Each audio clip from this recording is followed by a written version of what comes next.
You start from. ನಮಸ್ಕಾರ. ನಮಸ್ತೆ ಸರ್ವ ಶಿಕ್ಷಕರಿಗೂ ಶುಭೋದಯ, ಶುಭ ಮಧ್ಯಾಹ್ನ. ನಾವಿದ್ದೀವಿ ಇವತ್ತು ಸಿಮ್ಯುಲೇಷನ್ ಕುರಿತಾದಂತಹ ವಿಶೇಷವಾದಂತಹ ತರಬೇತಿಯಲ್ಲಿ. ಸೊ ಎಲ್ಲಾ ಶಿಕ್ಷಕ ವೃಂದದವ್ರಿಗೂ, ಶಾಲಾ ಸಿಬ್ಬಂದಿ ವರ್ಗದವ್ರಿಗೂ ಎಲ್ಲರಿಗೂ ಕೂಡ ಇವತ್ತಿನ ಈ ಒಂದು ವಿದ್ಯಾಶಕ್ತಿಯ ವಿನೂತನವಾದಂತಹ ಈ ಒಂದು ಕಾರ್ಯಕ್ರಮಕ್ಕೆ ಆತ್ಮೀಯವಾದಂತಹ ಸ್ವಾಗತ ಕೋರ್ತಾ ಇರೋದು ನಾನು ಅಶ್ವಿತಾ ಮಲ್ನಾಡ್. ನನ್ನ ಹೆಸರು ಅಶ್ವಿತಾ ಮಲ್ನಾಡ್ ಅಂತ. ಸೊ ನಾನು ಮೂಲತಃ ಕರ್ನಾಟಕದವರು, ಬೆಂಗಳೂರಿನ ನಿವಾಸಿ. ವಿದ್ಯಾಶಕ್ತಿಯ ಕರ್ನಾಟಕ ವಿಭಾಗದಲ್ಲಿ ವಿಜ್ಞಾನದ ತರಗತಿಯನ್ನ ನಾನು ತೆಗೆದುಕೊಳ್ತೇನೆ ಮಕ್ಕಳಿಗೆ. ವಿಜ್ಞಾನ ಅಂದ ತಕ್ಷಣ ಕಲಿಕೆಯ ಸಮುದ್ರ ಅಂತಾನೆ ಹೇಳ್ಬಹುದು. ಬಹುಶಃ ಕಲೀಲಿಕ್ಕೆ ಬಹಳಷ್ಟು ಇರುತ್ತೆ. ಈಗ ಈ ಒಂದು ಕಾರ್ಯಕ್ರಮದಲ್ಲಿ ಭಾಗವಹಿಸ್ತಾ ಇರುವಂತಹ ಗೌರವಾನ್ವಿತವಾದಂತಹ ಶಿಕ್ಷಕರು ವಿಜ್ಞಾನ ವಿಭಾಗದಲ್ಲಿರ್ಬಹುದು, ಅಥವಾ ಸಮಾಜ ವಿಜ್ಞಾನ ಆಗಿರ್ಬಹುದು, ಗಣಿತ ಆಗಿರ್ಬಹುದು, ಇವೆಲ್ಲವನ್ನ ನೀವು ತೆಗೆದುಕೊಳ್ತಾ ಇರಬಹುದು. ಸೊ ಆದ್ರಿಂದ ನಿಮ್ಮೊಟ್ಟಿಗೆ ನಾವು ಕೂಡ ಕಲಿಯೋದಕ್ಕೆ, ನಿಮ್ಮೊಟ್ಟಿಗೆ ನಾವು ಕೂಡ ನಮ್ಮ ಅನುಭವಗಳನ್ನ ಹಂಚ್ಕೊಳ್ಲಿಕ್ಕೆ ಒಂದು ಪ್ರಶಸ್ತವಾದಂತಹ ಸಮಯ ಇದು ಅಂತಾನೆ ಹೇಳ್ಬಹುದು. ಮೊದಲನೇದಾಗಿ ಈ ವಿದ್ಯೆ, ಜ್ಞಾನ, ಶಿಕ್ಷಣ ಇವೆಲ್ಲ ಸುಸಂಸ್ಕೃತ ಸಮಾಜ ಮನುಕುಲಕ್ಕೆ ನೀಡಿದಂತಹ ಅಮೂಲ್ಯವಾದಂತಹ ಕೊಡುಗೆ. ಮನುಷ್ಯ ಬಂದದ್ದು ಪ್ರಕೃತಿಯಿಂದ. ಪ್ರಕೃತಿಯಿಂದ ಮೇಲೆದ್ದಾಗ ಸಂಸ್ಕೃತಿ ಹುಟ್ಟುತ್ತೆ ಅನ್ನೋಂತಹ ಮಾತಿದೆ, ಹೇಳಿದೀರಾ? ಪ್ರಕೃತಿಯಿಂದ ನಾವು ಮೇಲೆ ಎದ್ದಾಗ ಸಂಸ್ಕೃತಿ ಹುಟ್ಟುತ್ತೆ ಅನ್ನೋಂತಹ ಮಾತಿದೆ. ನೋಡಿ, ಸಾಮಾನ್ಯವಾಗಿ ಒಂದು ಕಲ್ಲು ಬಂಡೆ ಅಂದ್ರೆ ಅದು ಎಷ್ಟೋ ಶತಮಾನಗಳಿಂದ ಅಲ್ಲೇ ಇರುವಂತಹ ಒಂದು ಕಲ್ಲು ಬಂಡೆ. ಆಗ ಅದ್ರ ಹತ್ರ ಒಂದ್ಸಲ ಯಾರೋ ಒಬ್ಬ ಶಿಲ್ಪಿ ಬರ್ತಾರೆ, ಮಹಾಜ್ಞಾನಿ, ಶಿಲ್ಪಶಾಸ್ತ್ರದ ಬಗ್ಗೆ ಮಹಾ ತಿಳ್ಕೊಂಡಿರೋಂಥವ್ರು. ಅವರ ಒಂದು ಕಲ್ಲನ್ನ ನೋಡಿದಾಗ ಎಲ್ಲಾರ ಕಣ್ಣಿಗೂ ಅದೊಂದು ಕಲ್ಲು ರೀತಿ ಕಂಡ್ರೆ, ಒಬ್ಬ ಶಿಲ್ಪಿಯ ಕಣ್ಣಿಗೆ ಅದೊಂದು ಸುಂದರವಾದಂತಹ ಒಂದು ಶಿಲೆಯನ್ನ ನಾನು ಇದ್ರಲ್ಲಿ ಕೆತ್ತಬಹುದಲ್ಲ, ಒಂದು ಮಾನಿಟೇಲ್ ಸ್ಟೋನ್ ಅಂತ ಹೇಳ್ತಾರಲ್ಲ, ಆ ರೀತಿ ಮಾಡಬಹುದಲ್ಲ ಅನ್ನೋ ರೀತಿ ಕಾಣ್ತಾ ಹೋಗುತ್ತೆ. ಸೊ ಅದಕ್ಕೆ ನಿರ್ದಿಷ್ಟವಾದಂತಹ ಸಮಯ, ಸ್ಪೆಸಿಫಿಕ್ ಟೈಮ್ ಮತ್ತು ಪರಿಶ್ರಮ, ಎಫೆಕ್ಟಿವ್ ಆದಂತಹ ಕೆಲಸ ಕೊಟ್ಟು ಒಂದು ಒಳ್ಳೆ ಶಿಲ್ಪವನ್ನ ಕೆತ್ತಿ ಆ ಒಂದು ಶಿಲ್ಪದ ಕಲೆಗೆ ಎಲ್ಲಾರು ಮಾರು ಹೋಗ್ಬೇಕು, ಆ ರೀತಿ ಮಾಡ್ತಾರೆ. ಸೊ ನಾ ಆಗ್ಲೇ ಹೇಳ್ದಂಗೆ, ಒಂದು ಕಲ್ಲನ್ನ ಶಿಲ್ಪವಾಗಿ ಕೆತ್ತನೆ ಮಾಡ್ಲಿಕ್ಕೆ ಬೇಕಾಗಿರುವಂತಹದ್ದು ನಿರ್ದಿಷ್ಟವಾದಂತಹ ಸಮಯ ಮತ್ತು ಪರಿಶ್ರಮ. ಈ ಎರಡನ್ನ ಬೆಳೆಸ್ಕೊಂಡು, ಆಬ್ವಿಯಸ್ಲಿ ಅವ್ರಿಗೆ ಆ ಸ್ಕಿಲ್ ಅನ್ನೋದಿರ್ಬೇಕು.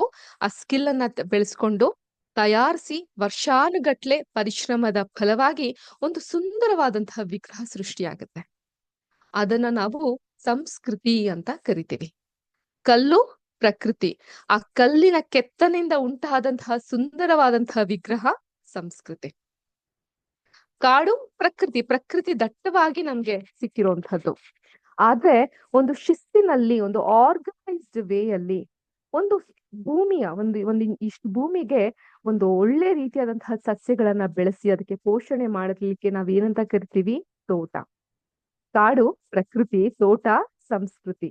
ಅಕ್ಕಿ ಬೆಳೆಯುವಂತಹ ಬೆಳೆ, ಆದ್ರೆ ಬೆಳೆದಂತಹ ಅಕ್ಕಿಗೆ ಅನ್ನದ ರೂಪವನ್ನ ಕೊಟ್ಟು ನಾವು ತಿನ್ಲಿಕ್ಕೆ ಸಾಧ್ಯ ಆಗುವಂತಹದ್ದು ಸಂಸ್ಕೃತಿ ಅಲ್ವಾ? ಅಕ್ಕಿ ಪ್ರಕೃತಿ ಆದ್ರೆ ಅನ್ನ ಸಂಸ್ಕೃತಿ ಆಗುತ್ತೆ. ಹತ್ತಿ ಪ್ರಕೃತಿ ಆದ್ರೆ ಬಟ್ಟೆ ಸಂಸ್ಕೃತಿ ಆಗುತ್ತೆ. ಗಂಟ್ಲು ಎಲ್ಲಾರ್ಗೂ ಇದೆ, ನಮ್ಮೆಲ್ಲಾರ್ಗೂ ಗಂಟ್ಲಿದೆ ಅಲ್ವಾ? ಆದ್ರೆ ಆ ಗಂಟ್ಲಿಗೆ ನಿಯಮಿತವಾದಂತಹ ರೂಪದಲ್ಲಿ ಸರಿಯಾದಂತಹ ತಾಲೀಮನ್ನು ಕೊಟ್ರೆ ಅದರಿಂದ ಸುಶ್ರಾವ್ಯವಾದಂತಹ ಸಂಗೀತ ಹೊರ ಬರುತ್ತೆ. ಅದನ್ನ ಪ್ರಕೃತಿಯಿಂದ ಉಂಟಾದ ಸಂಸ್ಕೃತಿ ಅಂತ ಕರಿತೀವಿ. ಕಾಲು ನಮ್ಮೆಲ್ಲಾರ್ಗೂ ಇದೆ, ಆದ್ರೆ ಅದಕ್ಕೊಂದು ಸ್ಥಿತಿ ವ್ಯಾಪಕದಲ್ಲಿ ನಾವು ಕಾಲನ್ನ ಕುಣಿಸ್ಲಿಕ್ಕೆ ನೃತ್ಯ ಅಂತ ಕರಿತೀವಿ. ಆ ನೃತ್ಯ ಸಂಸ್ಕೃತಿ ಆಗುತ್ತೆ. ಪ್ರಕೃತಿ ತನ್ನಷ್ಟಕ್ಕೆ ತಾನೇ ಸಂಸ್ಕೃತಿ ಆಗೋದಿಲ್ಲ. ಯಾವುದೋ ಒಂದು ಜ್ಞಾನದಿಂದ, ಯಾವುದೋ ಒಂದು ಶಕ್ತಿಯಿಂದ ಮಾತ್ರ, ವಿವೇಕದಿಂದ ಮಾತ್ರ, ಅದನ್ನ ಪರಿಶ್ರಮದಿಂದ ಮಾತ್ರ ಪ್ರಕೃತಿಯ ಮೇಲೆ ನಾವು ಕೆಲಸ ಮಾಡಿದಾಗ ಅದು ಸಂಸ್ಕೃತಿ ಆಗುತ್ತೆ ಅಲ್ವಾ? ನಾವು ಕೂಡ ಶಿಕ್ಷಕರು, ನಮ್ಮ ಶಾಲೆಗೆ ಬಹಳಷ್ಟು ಮಕ್ಕಳುಗಳು ಬರ್ತಾರೆ ಪಾಠ ಕಲೀಲಿಕ್ಕೆ. ಒಬ್ಬ ಶಿಕ್ಷಕನಾಗಿ ಆ ಒಂದು ರಾ ಮಕ್ಕಳು ಅಂತ ನಾವು ಕರಿತೀವಿ, ಪ್ರಕೃತಿ ದಟ್ಟವಾಗಿರುವಂತಹ ಮಕ್ಕಳಿಗೆ ನಾವು ಸರಿಯಾದಂತಹ ತಾಲೀಮು, ಟ್ರೈನಿಂಗ್ ಅನ್ನ ಕೊಟ್ಟಾಗ ಅವರು ಸುಸಂಸ್ಕೃತರಾಗ್ಲಿಕ್ಕೆ ಸಾಧ್ಯ ಆಗುತ್ತೆ. ಮನುಷ್ಯರಿಗೆ ಇದನ್ನ ಹೋಲಿಸ್ತೀವಿ ಅಂತ ಇಟ್ಕೊಳ್ಳಿ. ಆಗ್ತಾನೆ ಹುಟ್ಟಿದಂತಹ ಮಗು ಏನ್ ಮಾಡುತ್ತೆ? ಅಳ್ತಾನೆ ಇರುತ್ತೆ. ಅದಕ್ಕೆ ಅದು ಗೊತ್ತಿರೋ ಭಾಷೆ ಒಂದೇ, ಅಳು. ಹಸ್ವಾಗತ್ತಾ ಅಳು, ಯಾರನ್ನಾದ್ರೂ ಕರಿಬೇಕಾ ಅಳು, ನಿದ್ದೆ ಬರುತ್ತಾ ಅಳು ಅಲ್ವಾ? ಸೊ ಹಾಗಿದ್ದಾಗ ಆ ಒಂದು ಮಗು ಸುತ್ತ ತಂದೆ ತಾಯಿ ಓಡಾಡ್ತಾ ನಗ್ತಾ ಮಗುನ ಮಾತಾಡಿಸಿದಾಗ ನೆಕ್ಸ್ಟ್ ಅದೇನ್ ಕಲೀಲಿತ್ತೆ? ಅಳುವಿನಿಂದ ಹೊರಬಂದು ನಗುವಿನ ಪಾಠ ಕಲಿಯುತ್ತೆ. ನಗುವಿನಿಂದ ಹೊರಬಂದು ಅದರದೇ ಆದಂತಹ ಮುಗ್ಧವಾದಂತಹ ಲೋಕದಲ್ಲಿ ಮುದ್ದಾದ ಭಾಷೆಯಲ್ಲಿ ಮಾತಾಡುತ್ತೆ. ಮಮ್ಮಮ್ ಕೊಡು ಅನ್ನುತ್ತೆ. ಯಾರಿಗಾದ್ರೂ ಮಕ್ಳಿದ್ರೆ ನೀವೆಲ್ಲ ರಿಲೇಟ್ ಮಾಡ್ಕೊಬಹುದು. ಲಲ್ಲಾ ಕೊಡು ಅಂತ ಹೇಳುತ್ತೆ, ಹಾಲ್ ಕೊಡು ಅಂತ. ತಾನಾಗ ಅಂಗನವಾಡಿಗೆ ಹೋಗುತ್ತೆ. ಸೋಮವಾರ ಮಂಗಳವಾರ ಈ ರೀತಿ ಕಲಿಯುತ್ತೆ, ಮುದ್ದಾದ ಭಾಷೆಯಲ್ಲಿ ಮಾತಾಡುತ್ತೆ, ಶಿಕ್ಷಣನ ಪಡ್ಕೊಳ್ಳುತ್ತೆ, ಕಾಲೇಜ್ಗಳನ್ನ ಕಲಿಯುತ್ತೆ, ಯೂನಿವರ್ಸಿಟಿಗಳಲ್ಲಿ ಕಲಿಯುತ್ತೆ. ಒಂದೊಳ್ಳೆ ಕೆಲಸವನ್ನ ಹಿಡಿದು ಒಂದೊಳ್ಳೆ ಸಂಸಾರಸ್ಥನಾಗಿ ಸಮಾಜದಲ್ಲಿ ಒಬ್ಬ ವ್ಯಕ್ತಿ ಆಗ್ತಾನೆ. ಸೊ ಹುಟ್ಟಿದಂತಹ ಮಗು ಪ್ರಕೃತಿ ಅಲ್ವಾ? ಆ ಮಗುವಿನ ಪರಿಸರ, ಶಾಲೆ, ಕಾಲೇಜು, ಯೂನಿವರ್ಸಿಟಿ, ಸಮಾಜ ಇವೆಲ್ಲವೂ ಅವನ ಒಬ್ಬ ಸುಸಂಸ್ಕೃತ ವ್ಯಕ್ತಿಯನ್ನಾಗಿ ಮಾಡುತ್ತೆ. ಸೊ ಪ್ರಕೃತಿ ಹಾಗೂ ಸಂಸ್ಕೃತಿಯ ಮಧ್ಯೆ ಇರೋದೇ ಸಂಸ್ಕಾರ. ಸಂಸ್ಕಾರ ಅಂದ್ರೆ ಬೇರೆ ಏನೂ ಅಲ್ಲ, ಶಿಕ್ಷಣ ಅದು ಅಲ್ವಾ? ಶಿಕ್ಷಣ ಅಂತ ಹೇಳಿದ್ರೆ ಶಿಕ್ಷೆ ಕೊಡೋದು ಶಿಕ್ಷಣನ ಖಂಡಿತ ಅಲ್ಲ. ಮಕ್ಕಳಿಗೆ ಸಂಸ್ಕಾರವನ್ನ ಕಲಿಸಿಕೊಡೋದೇ ನಿಜವಾದ ಶಿಕ್ಷಣ. ಸ್ವಾಮಿ ವಿವೇಕಾನಂದರು ಒಂದ್ ಮಾತು ಹೇಳ್ತಾರೆ, if you want your son to be idiot he proves you right ಅಂತ. ನೀವೇನ್ ಅನ್ಕೊಂತೀರಾ ಅದಾಗುತ್ತೆ ಅನ್ನೋದು ಅರ್ಥ ಈ ಮಾತಿನ ಅರ್ಥ ಅಲ್ವಾ? ಸೊ ನಾವು ನಮ್ಮ ಮಕ್ಕಳು ಒಬ್ಬ ಇಡಿಯಟ್ ಅಂತ ಅನ್ಕೊಂಡ್ರೆ ಆಬ್ವಿಯಸ್ಲಿ ಅವ್ರು ಇಡಿಯಟೇ ಆಗ್ತಾರೆ. ನೀನೊಬ್ಬ ಮಹಾಜ್ಞಾನಿ, ನಿನ್ನಲ್ಲೂ ಕೂಡ ಶಕ್ತಿ ತಾಳ್ಮೆ ಇದೆ ಅಂತ ನಾವು ತಿಳಿಸ್ಕೊಟ್ಟಾಗ ಮಾತ್ರ ತಾನೇ ಅವ್ರು ಒಳ್ಳೆಯವರಾಗ್ಲಿಕ್ಕೆ ಸಾಧ್ಯ ಆಗೋದು. ಅಂತಹ ಆತ್ಮವಿಶ್ವಾಸವನ್ನ ಮಕ್ಕಳಲ್ಲಿ ಮೂಡಿಸುವಂತಹ ಕೆಲಸ ನಮ್ಮ ಶಿಕ್ಷಕರದು. ಆದ್ರಿಂದಾನೇ ಒಬ್ಬ ಹೇಳ್ತಾರೆ, ಒಂದೊಬ್ರಿಗೆ ಕಣ್ಮುಂದೆ ದೇವ್ರು ಮತ್ತು ಗುರುಗಳು ಬಂದಾಗ ಯಾರನ್ನ ಆಯ್ಕೆ ಮಾಡ್ಕೊಂತೀರಾ ನೀವು ಅಂತ ಹೇಳಿದ್ರೆ ಸಾಮಾನ್ಯವಾಗಿ ನಾವೇನ್ ಹೇಳ್ತೀವಿ? ದೇವ್ರನ್ನೇ ಆಯ್ಕೆ ಮಾಡ್ಕೊಬೇಕು ನಾವೆಲ್ಲ, ಹೌದಲ್ವಾ? ಸೊ ನಿಮ್ಗೆ ಏನಾದ್ರು ಅನಿಸಿಕೆ ಅಭಿಪ್ರಾಯ ಇದ್ರೆ ಚಾಟ್ ಬಾಕ್ಸ್ ಅಲ್ಲಿ ನೀವು ತಿಳಿಸಬಹುದು ನನ್ಗೆ. ಸೊ ದೇವ್ರನ್ನೇ ತಾನೇ ನಾವ್ ಆಯ್ಕೆ ಮಾಡ್ಕೊಂತೀವಿ. ಆದ್ರೆ ದೇವ್ ಹೇಳುತ್ತೆ, ನಾವು ಆಯ್ಕೆ ಮಾಡ್ಕೊಬೇಕಾಗಿರೋದು ನನ್ನನ್ನಲ್ಲ, ಒಬ್ಬ ಗುರುವನ್ನ. ಯಾಕಂದ್ರೆ ದೇವ್ರು ಅಂತ ಒಬ್ಬ ಇದ್ದಾನೆ, ಅವನಿಂದಾನೇ ನಾವೆಲ್ಲ ಸೃಷ್ಟಿಯಾಗಿರೋದು ಅಂತ ನಮ್ಗೆ ತಿಳ್ಸ್ಕೊಡೋದು ಯಾರು? ಗುರುಗಳು ಅಲ್ವಾ? ಆದ್ರಿಂದಾನೇ ಗ್ರಹಗಳಲ್ಲೆಲ್ಲ ತುಂಬಾ ದೊಡ್ಡ ಗ್ರಹ ಯಾವುದು? ಗುರುಗ್ರಹ, ಜುಪಿಟರ್. ಸೊ ಯಾವ್ದೇ ಒಂದ್ ಕೆಲ್ಸ ಮಾಡ್ಬೇಕಾದ್ರೂ ಯಾವ ಬಲ ಬೇಕು ನಮ್ಗೆ? ಗುರುಬಲ ಬೇಕು. ನೋಡಿದ್ರ ಯಾವ ಸ್ಥಾನದಲ್ಲಿ ನಾವ್ ಇದೀವಿ ಅಂತ? ಮನೆ ಕಟ್ಬೇಕಾ? ಗುರುಬಲ ಬೇಕು. ಮದ್ವೆ ಆಗ್ಬೇಕಾ? ಗುರುಬಲ ಬೇಕು. ಒಳ್ಳೆ ಕಡೆ ನೌಕರಿ ಸಿಗ್ಬೇಕಾ? ಗುರುಬಲ ಬೇಕು. ಸೊ ಹೀಗಾಗಿ ಗುರುವಿನ ಗುಲಾಮನಾಗುವ ತನಕ ದೊರೆಯದಣ್ಣ ಮುಕುತಿ. ಸೊ ನಮ್ ಜೀವನದಲ್ಲೂ ಅಂತಹ ಗುರುಗಳು ಇರ್ತಾರಲ್ವಾ? ಸೊ ನಾವ್ ಶಾಲೆಯಲ್ಲಿ ಕಲಿಬೇಕಾದ್ರೆ ಅಥವಾ ಪಾಠ ಮಾಡ್ಬೇಕಾದ್ರೆ ನಮ್ಗೊಬ್ರು ಒಳ್ಳೆ ಗುರು ಅಥವಾ ಒಬ್ಬ ಒಳ್ಳೆ ಮಾರ್ಗದರ್ಶಕರು ಇರ್ತಾರೆ. ನಮ್ಮನ್ನ ಈ ದಾರಿಯಲ್ಲಿ ಹೋಗು ಅಂತ ನಮ್ ಕರ್ಕೊಂಡು ಹೋಗ್ತಾರೆ. ಸೊ ಬಹುಶಃ ಕೃಷ್ಣಾಜಿ ಕೇಶವ್ ಅಂಬೇಡ್ಕರ್ ಅನ್ನುವಂತಹ ಗುರುವಿನ ಸಹಾಯ ಇಲ್ಲದೆ ಹೋಗಿದ್ರೆ ನಮ್ಮ ಅಂಬೇಡ್ಕರ್ ಆಗ್ಲಿಕ್ಕೆ ಆಗ್ತಿರ್ಲಿಲ್ಲ. ಸೊ ನಮ್ಮ ಭಾರತದ ಸಂವಿಧಾನವನ್ನ ಅಷ್ಟು ಚಾಕಚಕ್ಯತೆಯಿಂದ ಬರೆದಂತಹ BR ಅಂಬೇಡ್ಕರ್ ಅವರ ಸಾಧನೆಗೆ ಕಾರಣ ನಮ್ಮ ಗುರುಗಳು. ನಾನು ಅದರ ಒಂದು ಎಲ್ಲ ಹೆಗ್ಗಳಿಕೆನ ಅವರು ಕೊಡ್ತೀನಿ ಅಂತ ಹೇಳ್ತಾರೆ. ಶ್ರೀ ಶಿವರಾಮ ಸುಬ್ರಹ್ಮಣ್ಯ ಅಯ್ಯರ್ ಅಂತ ಹೇಳಿದ್ರೆ ಬಹುಶಃ ನಮ್ಗೆ ಅಷ್ಟು ಗೊತ್ತಾಗದೆ ಇರಬಹುದು. ಆದ್ರೆ ಶ್ರೀ ಶಿವ ಸುಬ್ರಹ್ಮಣ್ಯ ಅಯ್ಯರ್ ಅವರು ಕೆತ್ತದಂತಹ ಒಂದು ಶಿಲ್ಪ APJ ಅಬ್ದುಲ್ ಕಲಾಂ ಅಂದ್ರೆ ಹೆಮ್ಮೆ ಆಗತ್ತೆ. ರಾಮಕೃಷ್ಣ ಪರಮಹಂಸರು ಅನ್ನುವಂತಹ ಮಹಾಜ್ಞಾನಿಗಳಿಂದ ಹೊರಹೊಮ್ಮಂತಹ ನರೇಂದ್ರ ವಿವೇಕಾನಂದರಾಗ್ತಾರೆ. ಗುರು ರಾಘವೇಂದ್ರ ಸ್ವಾಮಿಗಳ ಸಾರಥ್ಯದಲ್ಲಿ ಅಪ್ಪಣ್ಣಾಚಾರ್ಯರಾಗ್ತಾರೆ. ಇನ್ನು ಅರ್ಜುನ ಅಂದ ತಕ್ಷಣ ನೆನಪಿಗೆ ಬರೋದು ಅವರ ಗುರು ಶ್ರೀ ಕೃಷ್ಣ ಪರಮಾತ್ಮ ಅಲ್ವಾ? ಅಥವಾ ನಮ್ಮ ಕನ್ನಡ ಚಿತ್ರರಂಗಕ್ಕೆ ಬಂದ್ರೆ ಚಾಮಯ್ಯ ಮೇಷ್ಟ್ರು ಅಂದ ತಕ್ಷಣ ಯಾರು ನೆನಪಾಗ್ತಾರೆ ನಿಮ್ಮೆಲ್ಲರಿಗೂ? ಚಾಟ್ ಬಾಕ್ಸ್ ಅಲ್ಲಿ ನೀವು ತಿಳಿಸ್ಕೊಡ್ಬಹುದು ನನ್ಗೆ. ಸೊ ಇದೆಲ್ಲ ಒಬ್ಬ ಗುರುವಿನ, ಒಬ್ಬ ಶಿಕ್ಷಕನ ಪಾತ್ರ ಏನು ನಮ್ಮ ಜೀವನದಲ್ಲಿ ಅನ್ನೋದನ್ನ ಬಹಳ ಸ್ಥಿತಿವಂತಿಕೆಯಿಂದ ನಮ್ಗೆ ತಿಳಿಸ್ಕೊಡ್ತಾ ಬರುತ್ತೆ. ಸೊ ಈ ಒಂದು ಸೇವೆಯ ಉದ್ದೇಶದಿಂದ ನಮ್ಮ ವಿದ್ಯಾಶಕ್ತಿಯು ಕೂಡ ಕರ್ನಾಟಕದ ಮೂಲೆ ಮೂಲೆಯಲ್ಲೂ ಇರುವಂತಹ ಎಸ್ಪೆಷಲಿ ಗ್ರಾಮೀಣ ಪ್ರದೇಶಗಳಾಗಿರ್ಬಹುದು, ರೆಸಿಡೆನ್ಷಿಯಲ್ ವಸತಿ ಶಾಲೆಗಳಾಗಿರ್ಬಹುದು, ಅಲ್ಲಿನ ಮಕ್ಕಳಿಗೆ ಗುಣಮಟ್ಟದ ಶಿಕ್ಷಣವನ್ನ ಕೊಡ್ಬೇಕು. ನಿಜವಾಗ್ಲೂ ನನ್ಗೆ ನಿಮ್ಮೆಲ್ಲರನ್ನ ಜೊತೆ ಮಾತಾಡ್ಲಿಕ್ಕೆ ಎಷ್ಟು ಹೆಮ್ಮೆ ಫೀಲ್ ಆಗುತ್ತೆ ಅಂದ್ರೆ, ನಾವೆಲ್ಲ ಎಲ್ಲೋ ದೂರದಲ್ಲಿ ಇರ್ತೀವಿ, ಆದ್ರೆ ಅಂತಹ ಜಾಗದಲ್ಲಿ ಇಟ್ಕೊಂಡು ಆ ಮಕ್ಕಳುಗಳ ಜೊತೆಗೆ ಬೆರೆತು ಅವರ ಶಿಕ್ಷಣಕ್ಕೆ ಕೈ ಕೊಟ್ಟು ಹೆಗ್ಗಳಿಕೆಯಿಂದ ನಿಂತು ಅವ್ರಿಗಿನ್ನೂ ನಾವೇನೋ ಬೆಟರ್ ಮಾಡ್ಬೇಕು, ನಮ್ಮ ಮಕ್ಳಿಗೆ ಏನೋ ಒಂದು ಹೊಸದಾಗಿ ಕಲ್ಸ್ಕೊಡ್ಬೇಕು ಅನ್ನೋ ಉದ್ದೇಶದಿಂದ ಇಲ್ಲಿ ಸೇರಿದ್ದೀರಾ. ನಿಜವಾಗ್ಲೂ ಇದು ಶ್ಲಾಘನೀಯ ಹಾಗೂ ಅಷ್ಟೇ ಪ್ರಶಂಸನೀಯವಾದಂತಹ ಕೆಲಸ. ಸೊ ನಮ್ಮ ವಿದ್ಯಾಶಕ್ತಿಯ ಮುಖ್ಯ ಆಬ್ಜೆಕ್ಟಿವ್, ಗುರಿ ಉದ್ದೇಶ ಕೂಡ ಅಷ್ಟೇ, ಕರ್ನಾಟಕದಲ್ಲಿ ಇರುವಂತಹ ಮಕ್ಕಳಿಗೆ ಜ್ಞಾನದ ದೀವಿಗೆ ಆಗಿ ನಾವು ನಿಲ್ಬೇಕು ಅಂತ. ಸೊ ಬಹುಶಃ ನಮ್ಮೆಲ್ಲರಿಗೂ ನೀವಿರೋ ಜಾಗಕ್ಕೆ ಬಂದು ಪಾಠ ಮಾಡ್ಲಿಕ್ಕೆ ಕಷ್ಟ ಆಗಬಹುದು. ಆದ್ರೆ ಥ್ಯಾಂಕ್ಸ್ ಫಾರ್ ದ ಟೆಕ್ನಾಲಜಿ, ನಮ್ಗೆ ಸಾಥ್ ಕೊಟ್ಟಿರೋದಕ್ಕೆ ತಂತ್ರಜ್ಞಾನದ ಸಹಾಯದಿಂದ ನಾವು ನಿಮ್ನೆಲ್ಲ ಭೇಟಿ ಮಾಡ್ತಾ ನಾವು ಕಲ್ತಿರುವಂತಹ ಕೆಲವೊಂದಿಷ್ಟು ಟೆಕ್ನಿಕ್ಸ್ ಗಳನ್ನ ನಿಮ್ ಜೊತೆಗೆ ಶೇರ್ ಮಾಡ್ತಾ, ಯಾಕಂದ್ರೆ ನಿಮ್ಮಿಂದ ಕಲಿಯುವಂತಹದ್ದು ಬಹಳಷ್ಟು ನಮಗೂ ಇರುತ್ತೆ, ಹಾಗೂ ನಮ್ಮಿಂದ ಕಲ್ತಿರುವಂತಹ ಟೆಕ್ನಾಲಜಿಗಳನ್ನ ನಿಮ್ಗೆ ಹೇಳ್ಕೊಟ್ರೆ ಅದು ನಿಮ್ಮ ಒಂದು ಪಾಠದ ವೈಖರಿ ಶೈಲಿಗೂ ಕೂಡ ಸಹಾಯ ಆಗಬಹುದು. ಸೊ ಅಂತಹ ಒಂದು ಶೈಲಿ ಬಂದು ಸಿಮ್ಯುಲೇಷನ್ ಅಂತ ಕರಿತೀವಿ. ಸಿಮ್ಯುಲೇಷನ್ ಅಂತ ಹೇಳಿದ್ರೆ ಕನ್ನಡದಲ್ಲಿ ಅನುಕರಣೆ ಅಂತ ಅರ್ಥ. ಅಂದ್ರೆ ಕೃತಕವಾದಂತಹ ಅನುಕರಣೆ ಅಂದ್ರೆ ಆಲ್ರೆಡಿ ನಡೆದು ಹೋದಂತಹ ಘಟನೆಗೆ ಒಂದು ಇಮಿಟೇಷನ್ ಅಥವಾ ಒಂದು ಮಾಡೆಲ್ ರೀತಿ ಮಾಡಿ ತೋರಿಸೋದನ್ನ ಸಿಮ್ಯುಲೇಷನ್ ಅಂತ ಕರಿತೀವಿ. ಸೊ ಇದನ್ನ ಒಂದು ವರ್ಚುವಲ್ ಲ್ಯಾಬ್ ಅಂತ ಸಹ ಹೇಳ್ಬಹುದು. ನಮ್ಮೆಲ್ಲಾ ಶಾಲೆಗಳಲ್ಲೂ ಪ್ರಯೋಗಾಲಯಗಳಿರುತ್ತೆ. ಸೊ ಅದೇ ರೀತಿ ವರ್ಚುವಲ್ ಆಗಿ ನಾವು ಈ ಒಂದು ಲ್ಯಾಬ್ ಗಳಲ್ಲಿ ನಿಮ್ಗೆ ಒಂದು ವಿಜ್ಞಾನದ ಎಕ್ಸ್ಪೆರಿಮೆಂಟ್ ಮಾಡೋದು ಹೇಗೆ, ಅಥವಾ ವಿಜ್ಞಾನದ ಕಾನ್ಸೆಪ್ಟ್ ಇದ್ರೆ ಇದು ಬರೀ ವಿಜ್ಞಾನಕ್ಕೆ ಮಾತ್ರ ಸೀಮಿತ ಇಲ್ಲ. ಗಣಿತದ ಕ್ಲಾಸ್ ಅನ್ನು ಸಹ ನೀವು ಅಟೆಂಡ್ ಮಾಡ್ತಿದ್ದೀರಾ ಅನ್ಸುತ್ತೆ.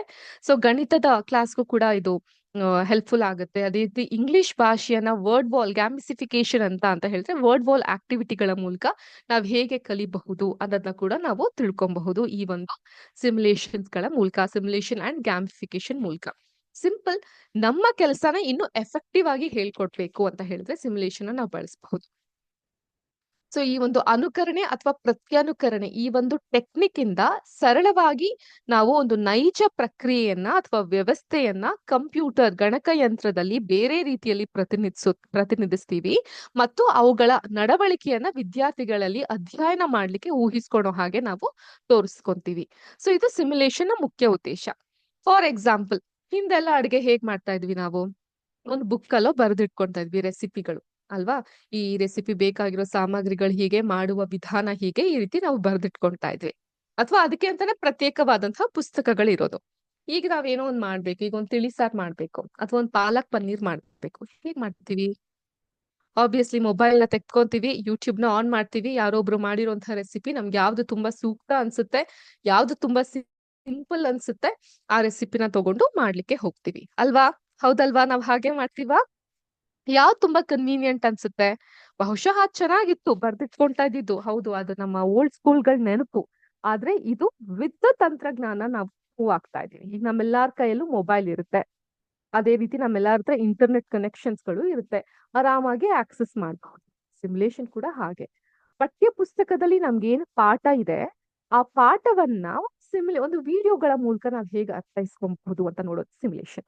ಸರಿ, ನಾವು ಕೂಡ ನಮ್ಮ ಸ್ಕೂಲ್ಗಳಲ್ಲಿ smart board technology simulation introduce ಮಾಡ್ಬೇಕು, ಮಕ್ಕಳುಗಳಿಗೆ ಪಾಠ ಮಾಡ್ಬೇಕು ಅಂತ ಅನ್ಕೊಂಡಿದೀನಿ. ಹೇಗ್ ಪಾಠ ಮಾಡೋದು, ಎಲ್ಲಿ ಸಿಗುತ್ತೆ ಅದು? ಅದಕ್ಕೆ ಅಂತಾನೆ ಒಂದು ವೆಬ್ಸೈಟ್ ಇದೆ, ಪೇಟ್ ಅಂತ, PHET ಅಂತ ಒಂದು ವೆಬ್ಸೈಟ್ ಇದೆ. ಓಲ್ಯಾಬ್ಸ್ ಅಂತ ಮತ್ತೊಂದು ವೆಬ್ಸೈಟ್ ಇದೆ. ನೀವು ಅಂತಹ ವೆಬ್ಸೈಟ್ ಗಳಿಗೆ ಲಾಗಿನ್ ಆಗಿ ಅಲ್ಲಿ ತರಾವರಿಯಾದಂತಹ ಸಿಮ್ಯುಲೇಷನ್ ಗಳು ಸಿಗುತ್ತೆ.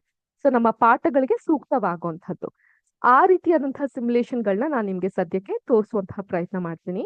ಸೊ ನಿಮ್ಗೆ ಅದು ಇಷ್ಟ ಆಗಬಹುದು ಮತ್ತೆ ಹೆಲ್ಪ್ಫುಲ್ ಆಗಬಹುದು ಅಂತ ಭಾವಿಸ್ತೀನಿ. ಹೀಗೆ ತಡ ಮಾಡದೆ ನಾವು ನೋಡೋಣ ಸಿಮ್ಯುಲೇಷನ್ ನ.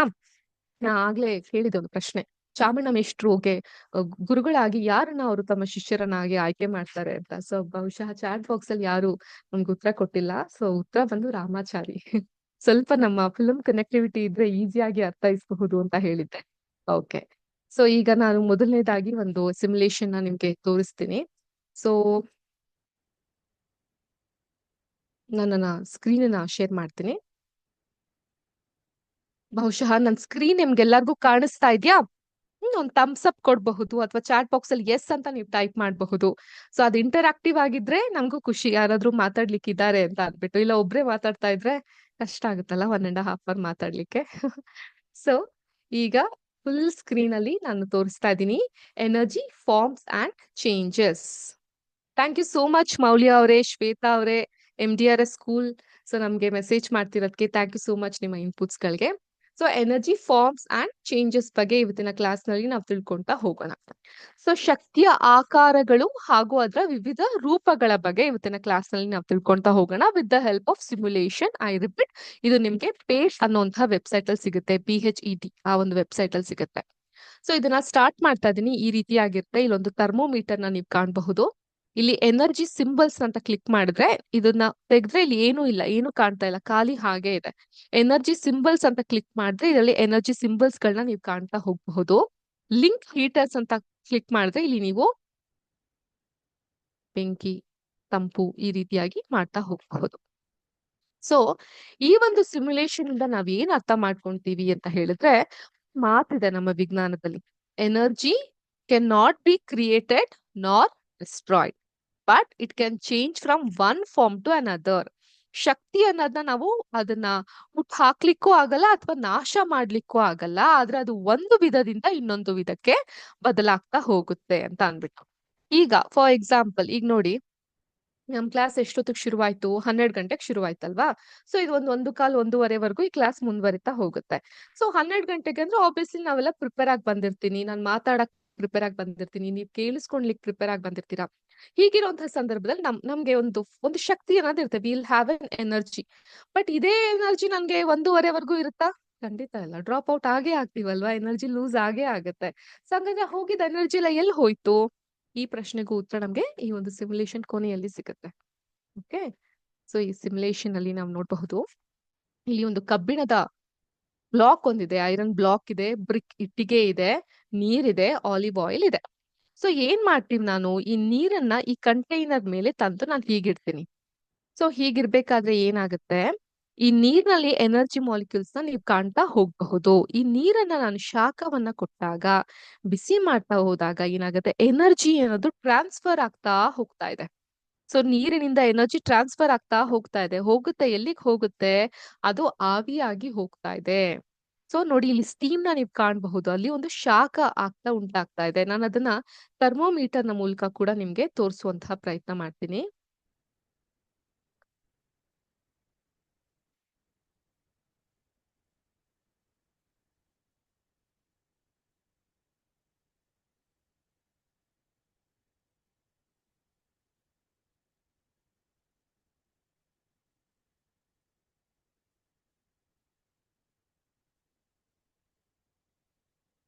ನೀರ್ ಹೀಗೆ ಬಿಸಿ ಆಗ್ತಾ ಹೋಗುತ್ತೆ, ಅದು ಆವಿ ಆಗ್ತಾ ಹೋಗುತ್ತೆ, ಸ್ಟೀಮ್ ಅನ್ನ ಕಾಣ್ತಾ ಹೋಗಬಹುದು.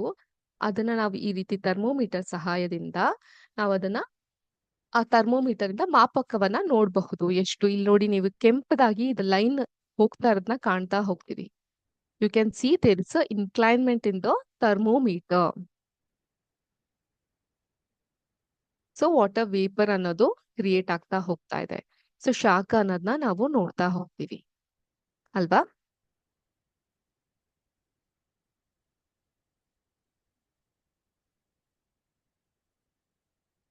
ನೋಡಿ, ಅಬ್ಸರ್ವ್ ಮಾಡಿ, ಎನರ್ಜಿ ಅನ್ನೋದು ಒಂದರಿಂದ ಇನ್ನೊಂದಕ್ಕೆ ಟ್ರಾನ್ಸ್ಫರ್ ಆಗ್ತಾ ಹೋಗ್ತಾ ಇದೆ. ಅದೇ ರೀತಿ ಶಾಖದ ಉತ್ಪಾದನೆ ಅನ್ನೋದು ಆಗ್ತಾ ಇದೆ. ಆ ಶಾಖಕ್ಕೆ ಅನುಗುಣವಾಗಿ ಥರ್ಮೋಮೀಟರ್ ಅಲ್ಲಿರುವಂತಹ ಕೆಂಪು ಬಣ್ಣ ಕೂಡ ಜರುಗ್ತಾ ಇದೆ. ಸೊ ಇದನ್ನ ನಾನು ತಂಪು ಸಹ ಮಾಡಬಹುದು. ನೋಡಿದ್ರ ಥರ್ಮೋಮೀಟರ್ ಹೇಗೆ ಸರ್ ಅಂತ ಹಿಡಿತಾ ಇದೆ ಅಂತ? ಎನರ್ಜಿಲಿ ಡ್ರಾಪ್ ಆಗ್ತಾ ಇದೆ. ಆಗ್ಲೇ ಅದು ಮೇಲ್ಮುಖವಾಗಿ ಹೋಗ್ತಾ ಇತ್ತು, ಈಗ ಅದು ಕೆಳಮುಖವಾಗಿ ಬರ್ತಾ ಇದೆ. ಸೊ ನಮ್ಗೊಂದಿದೆ, ಎನರ್ಜಿ ಲೋವರ್ ಡೆನ್ಸಿಟಿಯಿಂದ ಹೈಯರ್ ಡೆನ್ಸಿಟಿ, ಕಡಿಮೆಯ ಸಾಂದ್ರತೆಯಿಂದ ಹೆಚ್ಚಿನ ಸಾಂದ್ರತೆಯ ಕಡೆಗೆ ಮೂವ್ ಆಗುತ್ತೆ. ಇದನ್ನ ಈ ಒಂದು ಎಕ್ಸ್ಪೆರಿಮೆಂಟ್ ಮೂಲಕ ನಾವು ನೋಡಬಹುದು, ಮಕ್ಕಳುಗಳಿಗೂ ನಾವು ತಿಳಿ ಹೇಳ್ಬಹುದು. ಅದೇ ರೀತಿ ಆಲಿವ್ ಆಯಿಲ್ ಅಂಡ್ ಇನ್ನೊಂದ್ ಕಡೆ ನಾನು ಕಬ್ಬಿಣವನ್ನ ಇಟ್ಟಿರ್ತೀನಿ, ಇದ್ರಲ್ಲೂ ಕೂಡ ನಾವು ನೋಡ್ತಾ ಹೋಗಬಹುದು. ಅದು ಕೂಡ ಕೆಂಪಾಗ್ತಾ ಹೋಗ್ತಾ ಇರುತ್ತೆ. ಇಲ್ಲೂ ಕೂಡ ನಾವು ಥರ್ಮೋಮೀಟರ್ ಇಟ್ಟು ಸೇಮ್ ಪ್ರೋಸೆಸ್, ಇದನ್ನ ಹೇಗೆ ಅಂತ ಚೆಕ್ ಮಾಡ್ತಾ ಹೋಗಬಹುದು. ಟೆಂಪರೇಚರ್ ಅನ್ನೋದು ಎಲ್ಲಿ ರೇಸ್ ಆಗುತ್ತೆ, ಎಲ್ಲಿ ಡ್ರಾಪ್ ಡೌನ್ ಆಗುತ್ತೆ. ನೋಡಿದ್ರಾ, ಆಗ್ಲೇ ನೀರಲ್ಲಿ ಎಷ್ಟು ಸಮಯ ತಗೊಂತು ನಮ್ಗೆ? ನೀರ್ನಲ್ಲಿ ಬಹಳ ಸಮಯ ತಗೊಂತಲ್ವಾ ಥರ್ಮೋಮೀಟರ್ ಮೂವ್ ಆಗಕ್ಕೆ, ಆದ್ರೆ ಕಬ್ಬಿಣದಲ್ಲಿ ಎಷ್ಟು ಫಾಸ್ಟ್ ಆಗಿ ಮೂವ್ ಆಗ್ತಾ ಇದೆ. ಹಾಗೇನೆ ಆಲಿವ್ ಆಯಿಲ್ ಕೂಡ ನಾವು ಇದನ್ನ ಗಮನಿಸ್ತಾ ಹೋಗಬಹುದು. ಹಾಗಾದ್ರೆ ಈ ಒಂದು ಇಟ್ಟಿಗೆಯಲ್ಲಿ ಹೇಗಿರ್ಬಹುದು, ಬ್ರಿಕ್ಕಲ್ಲಿ ಹೇಗಿರ್ಬಹುದು, ಅದನ್ನ ಕೂಡ ಗಮನ ಹರಿಸಿ ನೋಡೋಣವಾ? ಇದಕ್ಕೆ ಕೂಡ ನಾನು ಶಾಖವನ್ನ ಕೊಟ್ಟು ಒಂದು ಥರ್ಮೋಮೀಟರ್ ಸಹಾಯದಿಂದ ಚೆಕ್ ಮಾಡ್ತಾ ನೋಡ್ತೀನಿ. ಕಂಡ್ರಾ ಹೇಗೆ ಶಾಖ ಅನ್ನೋದು ಏರ್ತಾ ಇದೆ ಅಂತ ಅನ್ಬಿಟ್ಟು? ಸೊ ಬಿಸಿ ಏರ್ತಾ ಇದೆ. ಹಾಗೆ ಇದನ್ನ ತಂಪನ್ನ ಕೂಡ ನಾವು ಮಾಡ್ತಾ ಹೋಗಬಹುದು. ಕೂಲಿಂಗ್ ಎಫೆಕ್ಟ್ ಕೂಡ ಆಗುತ್ತೆ. ಬ್ರಿಕ್ಕಲ್ಲಿ, ಇಟ್ಕೆಯಲ್ಲಿ ಬೇಗ ಆಗುತ್ತೆ, ಆದ್ರೆ ಕಬ್ಬಿಣದಲ್ಲಿ ಸ್ವಲ್ಪ ನಿಧಾನವಾಗಿ ಆಗ್ತಾ ಇದೆ. ಸೊ ಇದನ್ನ ಕೂಡ ನಾವು ಮಕ್ಕಳುಗಳಿಗೆ ಎಕ್ಸ್ಪ್ಲೇನ್ ಮಾಡ್ತಾ ಹೋಗಬಹುದು. ಓಕೆ, ಸೊ ಈ ರೀತಿಯಾಗಿ ನಾವು ಥರ್ಮೋಮೀಟರ್ ಸಹಾಯದಿಂದ, ಈ ಒಂದು ಸಿಮ್ಯುಲೇಷನ್ ಸಹಾಯದಿಂದ ಎಕ್ಸ್ಪ್ಲೇನ್ ಮಾಡ್ತಾ ಹೋಗಬಹುದು ಮಕ್ಕಳಿಗೆ. ಅವ್ರಿಗೆ ಕಲೀಲಿಕ್ಕೆ ಇದು ಬಹಳ ಸಿಂಪಲ್ ಅಂಡ್ ಈಸಿ ಆಗ್ತಾ ಬರುತ್ತೆ. ಹಾಗೇನೆ ಮತ್ತೊಂದು ಎಕ್ಸಾಂಪಲ್ ನ ನಿಮ್ಗೆ ಕೊಡೋದಾದ್ರೆ, ಇಲ್ಲಿ ಒಬ್ಬ ಬಾಲಕನನ್ನ ನೀವು ಕಾಣಬಹುದು. ಆತ ಸೈಕಲ್ ತುಳಿತಾ ಇದ್ದಾನೆ. ಬಾಲಕ ಅಥವಾ ಬಾಲಕಿ ಕಾಣ್ತಾ ಹೋಗಬಹುದು. ಸೈಕಲ್ ನಿಟ್ಕೊಂಡಿದ್ದಾರೆ. ಇದೊಂದು ಜನರೇಟರ್ ಅನ್ನ ಕಾಣಬಹುದು. ಇಲ್ಲಿ ನೀರನ್ನ ಕಾಣಬಹುದು. ಇಲ್ಲಿ ಎನರ್ಜಿ ಸಿಂಬಲ್ಸ್ ಗಳಿದೆ. We have different forms of energies. ಶಕ್ತಿಯ ವಿವಿಧ ಆಕಾರಗಳನ್ನ ನಾವು ಕಾಣ್ತಾ ಹೋಗಬಹುದು. ಮೆಕ್ಯಾನಿಕಲ್ ಎನರ್ಜಿ, ಯಾಂತ್ರಿಕ ಶಕ್ತಿ. ಎಲೆಕ್ಟ್ರಿಕಲ್ ಎನರ್ಜಿ, ವಿದ್ಯುತ್ ಶಕ್ತಿ. ಥರ್ಮಲ್ ಎನರ್ಜಿ, ಶಾಖ ಶಕ್ತಿ. ಲೈಟ್ ಎನರ್ಜಿ, ಬೆಳಕಿನ ಶಕ್ತಿ. ಕೆಮಿಕಲ್ ಎನರ್ಜಿ, ರಾಸಾಯನಿಕ ಶಕ್ತಿ. ಈ ರೀತಿಯಾಗಿ ಶಕ್ತಿಯ ವಿವಿಧ ಆಕಾರಗಳನ್ನ ನಾವು ಕಾಣ್ತಾ ಹೋಗಬಹುದು ಸ್ನೇಹಿತರೆ, ಶಿಕ್ಷಕರೇ. ಸೊ ಈಗ ಈ ವ್ಯಕ್ತಿ ಇಲ್ಲಿ, ಈ ಬಾಲಕ ಈಗ ಸೈಕಲ್ ನ ತುಳಿತಾ ಇದ್ದಾನೆ. ನಿಧಾನವಾಗಿ ಸೈಕಲ್ ನ ತುಳಿತಾ ಇದ್ದಾಗ ಏನಾಗುತ್ತೆ, ಈ ಮಗುವಿನಿಂದ ಎನರ್ಜಿ ಡ್ರಾಪ್ ಆಗಿ ಆಗಿ ಈ ಜನರೇಟರ್ ನ ಎನರ್ಜಿ ತಲುಪುತ್ತೆ. ಸೊ ಆ ಜನರೇಟರ್ ನಿಂದ ಈ ವಾಟರ್ ಹೀಟ್ ಆಗ್ತಾ ಇದೆ. ಇಲ್ಲಿ ಥರ್ಮೋಮೀಟರ್ ನಲ್ಲಿ ನಾವು ಚೆಕ್ ಮಾಡಬಹುದು. ಸೊ ತುಂಬಾ ನಿಧಾನವಾಗಿ ಆಗ್ತಾ ಇದೆ. ನಮ್ಗೆ ಅರ್ಜೆಂಟ್ ಕೆಲ್ಸ ಇದೆ, ಬೇಗ ನಮ್ಮ ನೀರ್ ಬಿಸಿ ಆಗ್ಬೇಕು. ಅವಾಗ ಏನ್ ಮಾಡ್ತಾನೆ ಹುಡ್ಗ, ಇನ್ನು ಫಾಸ್ಟ್ ಆಗಿ ಸೈಕಲ್ ಹೊಡಿಯಕ್ ಶುರು ಮಾಡ್ತಾನೆ. ನೋಡಿ, ಫಾಸ್ಟ್ ಆಗಿ ತುಳಿತಾ ಹೋದಂಗು ಬೇಗ ಆತನ ಎನರ್ಜಿ ಎಲ್ಲ ಸವದು ಹೋಗಿ ಸುಸ್ತಾಗಿ ಜನರೇಟರ್ ನ ತಲುಪಿ ನೀರ್ ಬೇಗ ಬಿಸಿ ಆಯ್ತು. ಥರ್ಮೋಮೀಟರ್ ಕೂಡ ಏರ್ತಾ ಬಂತು. ಈಗ ನೋಡಿ ಆವಿ ಆಗ್ತಾ ಇದೆ. ಸ್ಟೀಮ್ ನ ನಾವು ಕಾಣ್ತಾ ಹೋಗಬಹುದು ಇಲ್ಲಿ, ಅಲ್ವಾ? ಸೊ ಈತನ್ ಪಾಪ ಸುಸ್ತಾಗಿ ಫೀಡ್ ಮೀ ಅಂತ ಹೇಳ್ತಾ ಇದ್ದಾನೆ. ಸೊ ನಮ್ಮೆಲ್ಲರ ಕತೆ ವ್ಯತೆಗಳು ಅದೇ ಅಲ್ವಾ ಶಿಕ್ಷಕರದು. ಸೊ ಏನಾಗುತ್ತೆ, ಬೆಳಗ್ಗೆನೆ ಫುಲ್ ಪ್ರಿಪೇರ್ ಆಗಿ ಎನರ್ಜೆಟಿಕ್ ಆಗಿ ಬರ್ತೀವಿ ನಾವು ಕ್ಲಾಸ್ಗೆ ಪಾಠ ಮಾಡ್ಲಿಕ್ಕೆ. ಪಾಠವನ್ನ ಮಾಡ್ತೀವಿ ಮಕ್ಳಿಗೆ. ಪಾಠವನ್ನ ಮಾಡಿ ಎಲ್ಲ ಮುಗಿತಾ ಇದ್ದಂಗೆ ಸಂಜೆಪ್ಪ ಸಾಕಾಯ್ತು ಅಂತ ಅನ್ಕೊಂತೀವಿ. ಅದ್ರ ಮಧ್ಯೆ ಯಾರಾದ್ರೂ ಬಂದ್ರೆ, ಟೀಚರ್ ಕೆಲ್ಸ ಬಿಡ್ರಿ, ಸಿಕ್ಕಾಪಟ್ಟೆ ಸಿಂಪಲ್ ಈಸಿ ಕೆಲ್ಸ ಅಂತ ಹೇಳಿದ್ರೆ ಬಹಳ ಕೋಪ ಬರುತ್ತೆ ಅಲ್ವಾ? ಸೊ ಏನಾಗುತ್ತೆ ಇಲ್ಲಿ ನಮ್ ಶಕ್ತಿ, ನಾವ್ ತಿಂದಿರುವಂತ ಆಹಾರ ಶಕ್ತಿಯಾಗಿ ಪರಿವರ್ತನೆ ಆಗುತ್ತೆ. ಅದು ಧ್ವನಿಯ ಮೂಲಕ ಸೌಂಡ್ ಎನರ್ಜಿ ಆಗಿ ಆಚೆ ಬಂದು ಮಕ್ಕಳ ಕಿವಿಗೆ ಪಾಠವಾಗಿ ಅವರು ಪಡ್ಕೊಂತಾರೆ. ಸೊ ಈ ರೀತಿಯಾಗಿ ನಮ್ಮ ಶಕ್ತಿಯ ಹರಿವು ಆಗ್ತಾ ಹೋಗುತ್ತೆ. ಸೊ ನಾನು ಹೇಳ್ದೆ ಆಗ್ಲೇ, ಸೊ ಹೇಗೆ ನಮ್ಮ ಶಕ್ತಿ ಡ್ರಾಪ್ ಡೌನ್ ಆಗುತ್ತೆ ಅಂತ ಅನ್ಬಿಟ್ಟು. ಬೇರೆ ಕೆಲ್ಸಗಳಲ್ಲೂ ಹಾಗೆ ಅಲ್ವಾ, ನೀವ್ ಕುತ್ಕೊಂಡ್ ಮನೆ ಕೆಲಸ ಮಾಡ್ತಿರ್ತೀರಾ, ಅಲ್ಲೂ ಕೂಡ ನಿಮ್ಮ ಶಕ್ತಿ ಡ್ರಾಪ್ ಡೌನ್ ಆಗುತ್ತೆ. ಫಾರ್ ಎಕ್ಸಾಂಪಲ್, ಈಗ ಮನೇಲಿ ಬಟ್ಟೆ ಏನೋ ಒಗಿಬೇಕು ಅಥವಾ ಪಾತ್ರೆ ಏನೋ ತೊಳಿಬೇಕು, ಆ ಟೈಮಲ್ಲಿ ಯಾವ ಶಕ್ತಿ ನಮ್ಮಿಂದ ಜನರೇಟ್ ಆಗುತ್ತೆ? ಯಾಂತ್ರಿಕವಾದ ಮೆಕ್ಯಾನಿಕಲ್ ಎನರ್ಜಿ ಜನರೇಟ್ ಆಗ್ತಾ ಹೋಗುತ್ತಲ್ವಾ? ಸೊ ಅದನ್ನ ಕೂಡ ನಾವು ಈ ಸಿಮ್ಯುಲೇಷನ್ ಮೂಲಕ ಮಕ್ಳುಗಳಿಗೆ ಎಕ್ಸ್ಪ್ಲೇನ್ ಮಾಡಬಹುದು. ಅಂಡ್ ಸೊ ಈ ಒಂದು ಜನರೇಟರ್ ಎಕ್ಸಾಂಪಲ್ ಆಯ್ತು. ಬೇರೆ ರೀತಿ ಈ ಒಂದು ನೋಡಿ, ಸೋಲಾರ್ ಎಕ್ಸಾಂಪಲ್ ಸಹ ನಾನು ನಿಮ್ಗೆ ಕೊಡಬಹುದು. ಇಲ್ಲಿ ಸೋಲಾರ್ ಎಕ್ಸಾಂಪಲ್ಗೆ ನಾನು ಈ ಜನರೇಟರ್ ನ ತೆಗ್ದ್ಬಿಡ್ತೀನಿ. ಬದಲಿಗೆ ಈ ಸೋಲಾರ್ ಪ್ಯಾನಲ್ ಏನಿದೆ ಅದನ್ನ ಹಾಕ್ಲಿಕ್ಕೆ ಪ್ರಯತ್ನ ಮಾಡ್ತೀನಿ.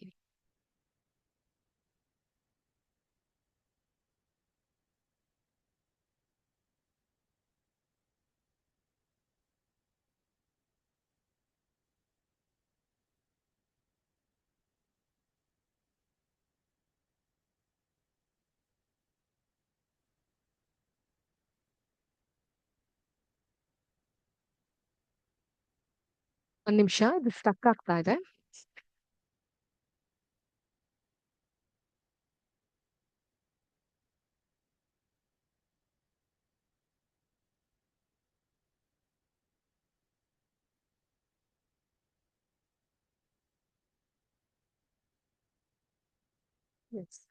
ಈಗ ಸೂರ್ಯನ ಒಂದು ಚಾವಣಿ ಸೋಲಾರ್ ಪ್ಯಾನೆಲ್ ನ ಹಾಕ್ಬಿಟ್ಟು ನಾವ್ ಹೇಗೆ ಹೀಟ್ ಅನ್ನ ಜನರೇಟ್ ಮಾಡಬಹುದು ಅನ್ನೋದನ್ನ ಕೂಡ ನೋಡಬಹುದು.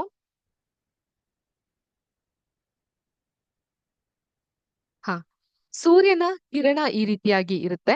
ಸೂರ್ಯನ ಕಿರಣದಿಂದ ಹೊರಹೊಮ್ಮುವಂತಹ ಎನರ್ಜಿ, ಅದನ್ನ ನಾವು ಸೌರಶಕ್ತಿ ಅಥವಾ ಸೋಲಾರ್ ಎನರ್ಜಿ ಅಥವಾ ಸೂರ್ಯನ ಬೆಳಕಿನಿಂದ ಬಂದಂತಹ ಶಕ್ತಿ ಅಂತ ಕರಿತೀವಿ. ಅದು ಈ ರೀತಿ ಸೋಲಾರ್ ಪ್ಯಾನಲ್ ಅಥವಾ ಸೂರ್ಯನ ಮೇಲ್ಚಾವಣಿ ಇದ್ರ ಮೇಲೆ ಹೀರಲ್ಪಟ್ಟು ಅದರಿಂದ ಒಬ್ವಿಯಸ್ಲಿ ಅದು ಲೈಟ್ ಎನರ್ಜಿ ಆಗಾದ್ರೂ ಕನ್ವರ್ಟ್ ಆಗಬಹುದು, ಅಥವಾ ಇಲ್ಲಿ ಹೀಟ್ ಎನರ್ಜಿ ಆಗಿ ಥರ್ಮಲ್ ಎನರ್ಜಿ ಆಗಿ ಕೂಡ ಕನ್ವರ್ಟ್ ಆಗ್ತಾ ಇದೆ. ಸೊ ಸೂರ್ಯನ ಬೆಳಕಿನಿಂದ ಉಂಟಾದಂತಹ ಉಷ್ಣತೆಯಿಂದ ಉಂಟಾದಂತಹ ಶಕ್ತಿ, ಸೌರಶಕ್ತಿ ಇಲ್ಲಿ ಒಂದು ಶಾಖ ಶಕ್ತಿಯಾಗಿ ಉತ್ಪಾದನೆ ಆಗ್ತಾ ಇದೆ ನೀರಿನ ಬಿಸಿ ಮಾಡ್ಲಿಕ್ಕೆ. ಸೊ ನಮ್ಮೆಲ್ಲಾರ ಮನೇಲೂ ಈಗ ಸೋಲಾರ್ ಪ್ಯಾನೆಲ್ ನ ಹಾಕಿಸ್ಕೊಂಡೇ ಇರ್ಬೇಕು. ಅದು ಸರ್ಕಾರ ಕಡ್ಡಾಯವಾಗಿ ಮಾಡಿದೆ.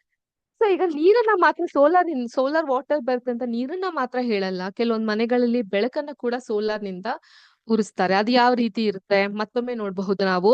ಸೂರ್ಯನಿಂದ ಹೊರಬಂದಂತಹ ಈ ಒಂದು ಶಕ್ತಿ ಎನರ್ಜಿಗಳು ಈ ಒಂದು ಸೋಲಾರ್ ಪ್ಯಾನಲ್ ಅನ್ನ ತಲುಪಿ ತದನಂತರ ಇಲ್ಲಿ ಬಂತು. ಈಗ ಇಲ್ಲಿ ಬಲ್ಬ್ ಮಿನುಗುತ್ತಾ ಇದೆ, ಬೆಳಗ್ತಾ ಇದೆ. ಸೊ ಬಲ್ಬ್ ಅನ್ನ ಬೆಳಗ್ಸ್ಲಿಕ್ಕೆ ಈ ರೀತಿಯಂತಹ ಬಲ್ಬ್ ಗಳನ್ನ ಬೆಳೆಸ್ಲಿಕ್ಕೆ ನಾವು ಸೌರಶಕ್ತಿಯನ್ನ ಉಪಯೋಗಿಸ್ಕೊಳ್ಲಿಕ್ಕೆ ಸಾಧ್ಯ ಆಗುತ್ತೆ.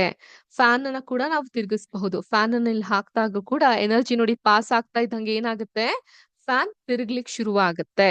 ಆದ್ರೆ ವಿಪರೀತವಾದಂತಹ ಮಳೆಗಾಲದಲ್ಲೂ ನಮ್ಗೆ ಸೂರ್ಯನ ಬಿಸಿಲು ಸಿಗುತ್ತಾ? ಖಂಡಿತ ಇಲ್ಲ. ಈಗ ನೋಡಿ ಕ್ಲೌಡ್ಸ್ ಅನ್ನ ನಾನು ಮಧ್ಯ ತಂದಾಗ, ಇಲ್ಲ ಆಕಾಶದಲ್ಲಿ ನಾನು ಸುತ್ತಲೂ ಕ್ಲೌಡ್ಸ್ ತಂದಾಗ ಇದೆ, ಸೂರ್ಯನ ಬೆಳಕಿದೆ, ಆದ್ರೆ ಇಲ್ಲಿ ಬಂದು ಅದು ವಾಪಸ್ಸು ರೆಪಲ್ ಆಗಿ ಹೋಗ್ತಾ ಇದೆ. ಕಂಡ್ರ, ಈ ರೀತಿ ಆಗ್ತಾ ಇದೆ. ಈ ಒಂದು ಚಾವಣಿ ತಿರುಗ್ತಾ ಇಲ್ಲ. ಸೊ ಇಲ್ಲಿ ನೀರು ಸಹ ಬಿಸಿ ಆಗ್ತಾ ಇಲ್ಲ, ಎಲ್ಲೋ ಒಂದ್ ಕಡೆ ಎರಡ್ ಕಡೆ ಬಿಸಿ ಆಗೋ ಹಾಗೆ ಆಗುತ್ತೆ. So they will be decline. So ಅದೇ ರೀತಿ ಇಲ್ಲೊಂದು ಟೀ ಪಾಟ್ ಇದೆ. ಟೀ ಪಾಟಿನ ಎಕ್ಸಾಂಪಲ್ ನ ಕೂಡ ನಾವು ಬಿಟ್ಟು ನಿಮ್ಗೆ ಇದನ್ನ ಬಿಸಿ ಮಾಡಿದಾಗ ಇದರ ಶಾಖದಿಂದ ಉತ್ಪಾದನೆ ನೋಡಿ, ಇಲ್ಲಿ ಶಾಖ ಕಾಣಬಹುದು ನಿಮ್ಗೆ, ಮೂವ್ ಆಗ್ತಾ ಇದೆ ಜನರೇಟರ್ ಇಂದ ಇಲ್ಲಿ ಫ್ಯಾನ್ ತಿರುಗ್ತಾ ಹೋಗುತ್ತೆ. ಶಾಖದಿಂದ ಉತ್ಪಾದನೆಯಾದಂತಹ ಎನರ್ಜಿ ಎಲೆಕ್ಟ್ರಿಕಲ್ ಎನರ್ಜಿ ಆಗಿ ಕನ್ವರ್ಟ್ ಆಗುತ್ತೆ. ಸೊ ಇದರಿಂದ ನಮ್ಗೆ ಕ್ಲಿಯರ್ ಆಗಿ ಏನ್ ಅರ್ಥ ಆಗುತ್ತೆ, ಒಂದು ಶಕ್ತಿಯನ್ನ ನಾವು ಹುಟ್ಟಾಕ್ಲಿಕ್ಕಾಗಲ್ಲ ಅಥವಾ ಅದನ್ನ ನಾಶ ಕೂಡ ಮಾಡ್ಲಿಕ್ಕಾಗಲ್ಲ, ಆದ್ರೆ ಅದನ್ನ ಒಂದು ವಿಧದಿಂದ ಮತ್ತೊಂದು ವಿಧಕ್ಕೆ ಬದಲಾವಣೆಯನ್ನ ಕೂಡ ಮಾಡ್ತಾ ಹೋಗಬಹುದು. So we can not either create energy nor destroy energy, but you can transfer energy from one form to another form. So form ಏನಾಗಿದೆ ಇಲ್ಲಿ, ಥರ್ಮಲ್ ಶಾಖ ಶಕ್ತಿಯಿಂದ ಅದು ವಿದ್ಯುತ್ ಶಕ್ತಿಯಾಗಿ ಪರಿವರ್ತನೆಗೊಂಡಿದೆ. ಶಾಖ ಶಕ್ತಿಯಿಂದ ಅದು ಬೆಳಕಿನ ಶಕ್ತಿಯಾಗಿ ಪರಿವರ್ತನೆಗೊಳ್ಳುತ್ತೆ. So from one form of the energy another form of energy is getting converted. So ಇದನ್ನ ನಾವು ಮಕ್ಕಳಿಗೆ ಈ ರೀತಿ ಸಿಮ್ಯುಲೇಷನ್ ಮೂಲಕ ತೋರಿಸಿದಾಗ ಅಥವಾ ಹೇಳ್ಕೊಟ್ಟಾಗ ಅದು ಅವರ ಮನಸ್ಸಿನಲ್ಲಿ ಚಿರಸ್ಥಾಯಿಯಾಗಿ ನಿಲ್ಲದ್ರಲ್ಲಿ ಯಾವುದೇ ಅನುಮಾನವಿಲ್ಲ. ಓಕೆ ಓಕೆ ನಮ್ಗೆ ಟೀಚರ್ಸ್ ಗಳಿಂದ ಚಾಟ್ ಮೆಸೇಜ್ ಗಳು ಬರ್ತಾ ಇದೆ. ಧನ್ಯವಾದಗಳು ಟೀಚರ್ಸ್ ಗಳೇ, ತಮ್ಮ ಸಂದೇಶಗಳು ನೀವು ಕಳಿಸ್ತಾ ಇರೋದಕ್ಕೆ. ಸೊ ಇದನ್ನ ಹೇಳ್ತಾ, ಸೊ ಮಕ್ಕಳಿಗೆ ಇವಾಗ ನಾವು ಫಾರ್ಮ್ಸ್ ಆಫ್ ಎನರ್ಜಿನ ಟೆಕ್ಸ್ಟ್ ಬುಕ್ ಅಲ್ಲಿ ಬಾಯ್ಪಾಠ ಮಾಡಿ ಅವ್ರಿಗೆ ತಿಳಿಸ್ಕೊಡುವಂತಹ ಬದಲು ಈ ರೀತಿ ಸಿಮ್ಯುಲೇಷನ್ ಮೂಲಕ ತೋರ್ಸ್ಕೊಟ್ಟಾಗ, ಸೊ ಅದನ್ನ ಅವ್ರು ಕಲಿಕೆಯನ್ನ ಮಾಡ್ಲಿಕ್ಕೆ ಅಥವಾ ಬೇಗ ಮನನವನ್ನ ಮಾಡ್ಕೊಳ್ಲಿಕ್ಕೆ ಅವ್ರಿಗೆ ಅದು ಬಹಳ ಸಹಾಯಕವಾಗ್ತಾ ಇದೆ. ಸೊ ಇದು ಎನರ್ಜಿ ಹಾಗೂ ಎನರ್ಜಿಯ ಬೇರೆ ಬೇರೆ ಆಕಾರಗಳನ್ನ ನಾವು ಹೇಗೆ ಸಿಮ್ಯುಲೇಷನ್ ಮೂಲಕ ಮಕ್ಕಳಿಗೆ ತೋರ್ಸ್ಕೊಡ್ಬಹುದು ಅನ್ನೋದಕ್ಕೆ ಒಂದು ಉದಾಹರಣೆ ಆಗಿತ್ತು. ಒಂದು ಸಿಮ್ಯುಲೇಷನ್ ಮೂಲಕ ಕಲ್ತ್ವಿ. ಸೊ ಬೇರೆ ಬೇರೆ ಟಾಪಿಕ್ ಗಳಿಗೂ ಸಿಮ್ಯುಲೇಷನ್ ಇದೆ.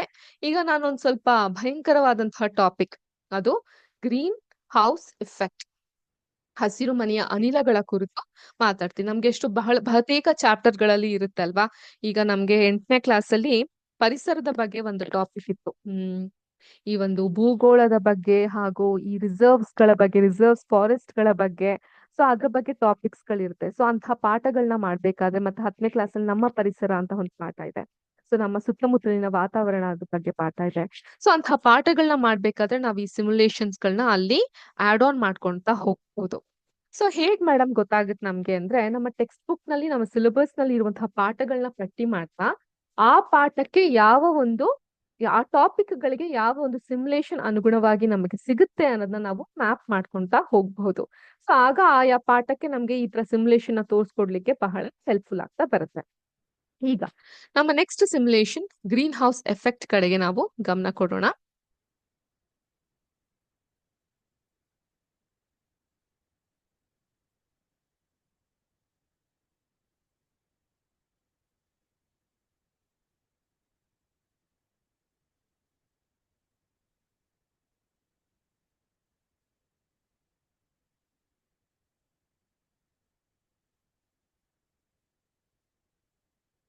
ಎಸ್, ನನ್ನ ಸ್ಕ್ರೀನ್ ನಿಮ್ಗೆ ಕಾಣಿಸ್ತಾ ಇದೆ ಅಂತ ಭಾವಿಸ್ತೀನಿ. Let us make it a full screen for better understanding. So ಇದನ್ನ ಬಹುತೇಕ ಕ್ಲಾಸ್ಗಳಲ್ಲಿ ನಾವು ಹೇಳ್ತಾ ಇರ್ತೀವಿ, ಗ್ರೀನ್ ಹೌಸ್ ಎಫೆಕ್ಟ್ ಬಗ್ಗೆ, ಹಸಿರು ಮನೆಯ ಪರಿಣಾಮಗಳ ಬಗ್ಗೆ. ಅದನ್ನ ಸಿಮ್ಯುಲೇಷನ್ ಮೂಲಕ ನೋಡೋದಾದ್ರೆ, ಇಲ್ಲಿ ಸೂರ್ಯನ ಕಿರಣಗಳನ್ನ ಸ್ಟಾರ್ಟ್ ಸನ್ಲೈಟ್ ಅಂತ ಕೊಟ್ರೆ ಬರ್ತಾ ಹೋಗುತ್ತೆ. ಸೂರ್ಯನ ಕಿರಣ ಇಲ್ಲಿ ಅರಿಶಿಣ ಬಣ್ಣದಂತಹ ವೇವ್ ನಂತ ಸ್ಟ್ರಕ್ಚರ್ ನಲ್ಲಿ ತೋರಿಸಿದ್ದಾರೆ. ಅದೇ ರೀತಿ ಅತಿ ಕೆಂಪು ಕಿರಣಗಳು, ಇನ್ಫ್ರಾರೆಡ್ ರೇಸ್ ಅನ್ನ ಕೆಂಪಾದಂತಹ ಸ್ಟ್ರಕ್ಚರ್ ನಲ್ಲಿ ತೋರಿಸಿದ್ದಾರೆ. Very simple and effective simulation ಅಂತ ಹೇಳಬಹುದು. ಇಲ್ಲಿ ಗ್ರೀನ್ ಗ್ಯಾಸ್ ಕಾನ್ಸಂಟ್ರೇಷನ್ ಗಳು ಇದೆ. ಸೊ ಗ್ರೀನ್ ಗ್ಯಾಸ್ ಕಾನ್ಸಂಟ್ರೇಷನ್ ಗಳು ಅಂತ ಹೇಳಿದ್ರೆ ಯಾವ ಗ್ರೀನ್ ಗ್ಯಾಸ್ ಗಳಿದೆ ಅನ್ನೋದನ್ನ ನಾವು ನೋಡ್ತಾ ಹೋಗಬಹುದು. ಸರ್ಫೇಸ್ ಅಲ್ಲಿ ಒಂದು ಥರ್ಮೋಮೀಟರ್ ನ ನಾವಿಟ್ಟು ಈ ಭೂಮಿಯ ಶಾಖವನ್ನ ಮಾಪಕವನ್ನ ನೋಡ್ತಾ ಹೋಗಬಹುದು. ಸರ್ಫೇಸ್ ಟೆಂಪರೇಚರ್ ಅನ್ನ ಕೂಡ ನಾವು ಚೆಕ್ ಮಾಡ್ತಾ ಹೋಗಬಹುದು. ಭೂಮಿಯ ಮೇಲಿರುವಂತಹ ಟೆಂಪರೇಚರ್ ಹೇಗೆ ಅಂತ. ಎನರ್ಜಿ ಬ್ಯಾಲೆನ್ಸ್ ಅಂತ ಕೊಟ್ರೆ ಸೊ ಎನರ್ಜಿ ಹೇಗಿದೆ ಇನ್ ಅಂಡ್ ಔಟ್ ಅನ್ನೋದನ್ನ ಕೂಡ ನಾವು ಗಮನಿಸ್ತಾ ಹೋಗಬಹುದು. ಸೊ ಈಗ ಸ್ಟಾರ್ಟ್ ಮಾಡೋಣ ಈ ಒಂದು ಸಿಮ್ಯುಲೇಷನ್. ಇದಕ್ಕೆ ನಾವು ಸೌಂಡ್ ಬೇಕಾದ್ರೂ ಕೊಡಬಹುದು, ಬಟ್ ನಾನು ಎಕ್ಸ್ಪ್ಲೇನ್ ಮಾಡೋದು ಅಷ್ಟು ಕ್ಲಿಯರ್ ಆಗಿ ಕೇಳಿಸಲ್ಲ ಅನ್ನೋ ಒಂದು ಕಾರಣಕ್ಕೆ ಸೌಂಡ್ ಅನ್ನ ನಾನು ಮ್ಯೂಟ್ ಮಾಡಿದೀನಿ. ನೀವು ಕ್ಲಾಸ್ ನಲ್ಲಿ ಬೇಕಾದ್ರೆ ಮಕ್ಳಿಗೆ ಹಾಕ್ಬೇಕಾದ್ರೆ ಸೌಂಡ್ ಆನ್ ಮಾಡ್ಕೊಂಡೇ ಕೊಡಬಹುದು. ಸೊ ಇನ್ನೊಮ್ಮೆ ರಿಪೀಟ್ ಮಾಡ್ತೀನಿ.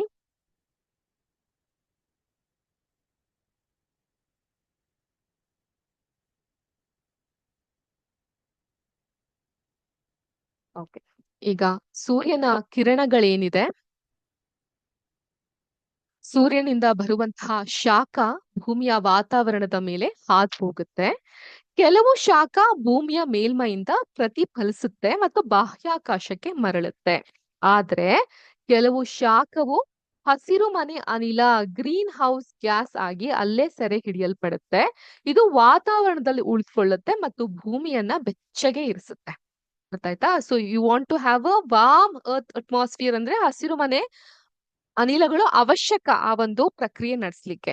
ಯಾಕಂದ್ರೆ ಇದೊಂದು ಸಹಜವಾದಂತಹ ಪ್ರಕ್ರಿಯೆ. ಆದ್ರೂ ಇದು ಯಾಕೆ ಭಯಂಕರ ಆಗ್ತಾ ಇದೆ, ಇದು ಯಾಕೆ ನಮ್ಗೆ ಸಮಸ್ಯೆಯನ್ನ ಉಂಟು ಮಾಡ್ತಾ ಇದೆ ಅಂದ್ರೆ ಮಾನವ ಚಟುವಟಿಕೆಗಳಿಂದಾಗಿ ಹಸಿರು ಮನೆ ಅನಿಲಗಳ ಹೊರಸೂಸುವಿಕೆಯು ಹೆಚ್ಚಾಗಿದೆ.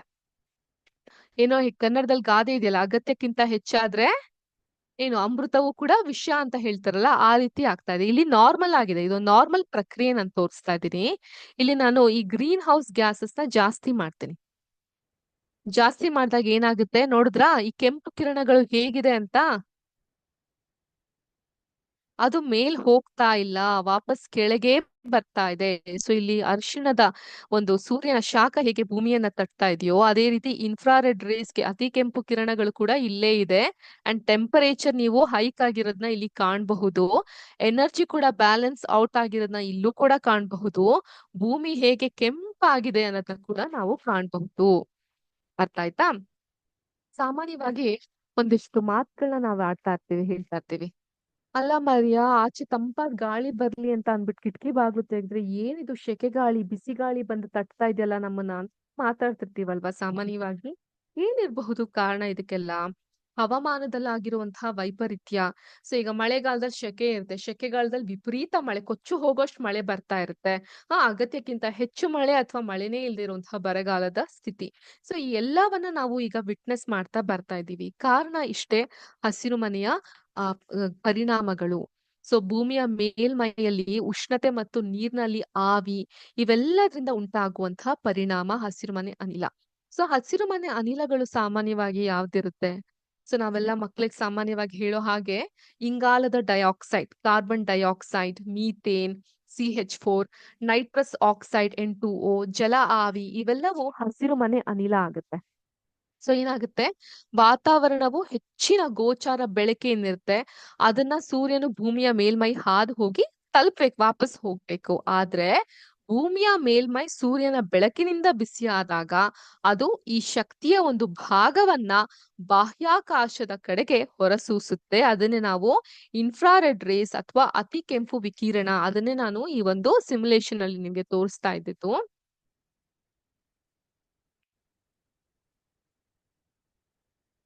ಕಂಡ್ರ ಈ ಒಂದು ರೇಸ್, ಇದನ್ನ ನಾವು ಅತಿ ಕೆಂಪು ಕಿರಣ ಅಥವಾ ಇನ್ಫ್ರಾರೆಡ್ ರೇಸ್ ಅಂತ ಕರಿತಾ ಹೋಗ್ತೀವಿ. ಅತಿ ಕೆಂಪು ವಿಕಿರಣ. ಈ ವಿಕಿರಣ ಗೋಚಾರ ಬೆಳಕಿನಂತಲ್ಲದೆ ವಾತಾವರಣದಲ್ಲಿರುವಂತಹ ಹಸಿರುಮನೆ ಅನಿಲಗಳಿಂದ ಹೀರಲ್ಪಡುತ್ತೆ. ಅದರ ತಾಪಮಾನವನ್ನು ಹೆಚ್ಚಾಗ್ತಾ ಬರುತ್ತೆ.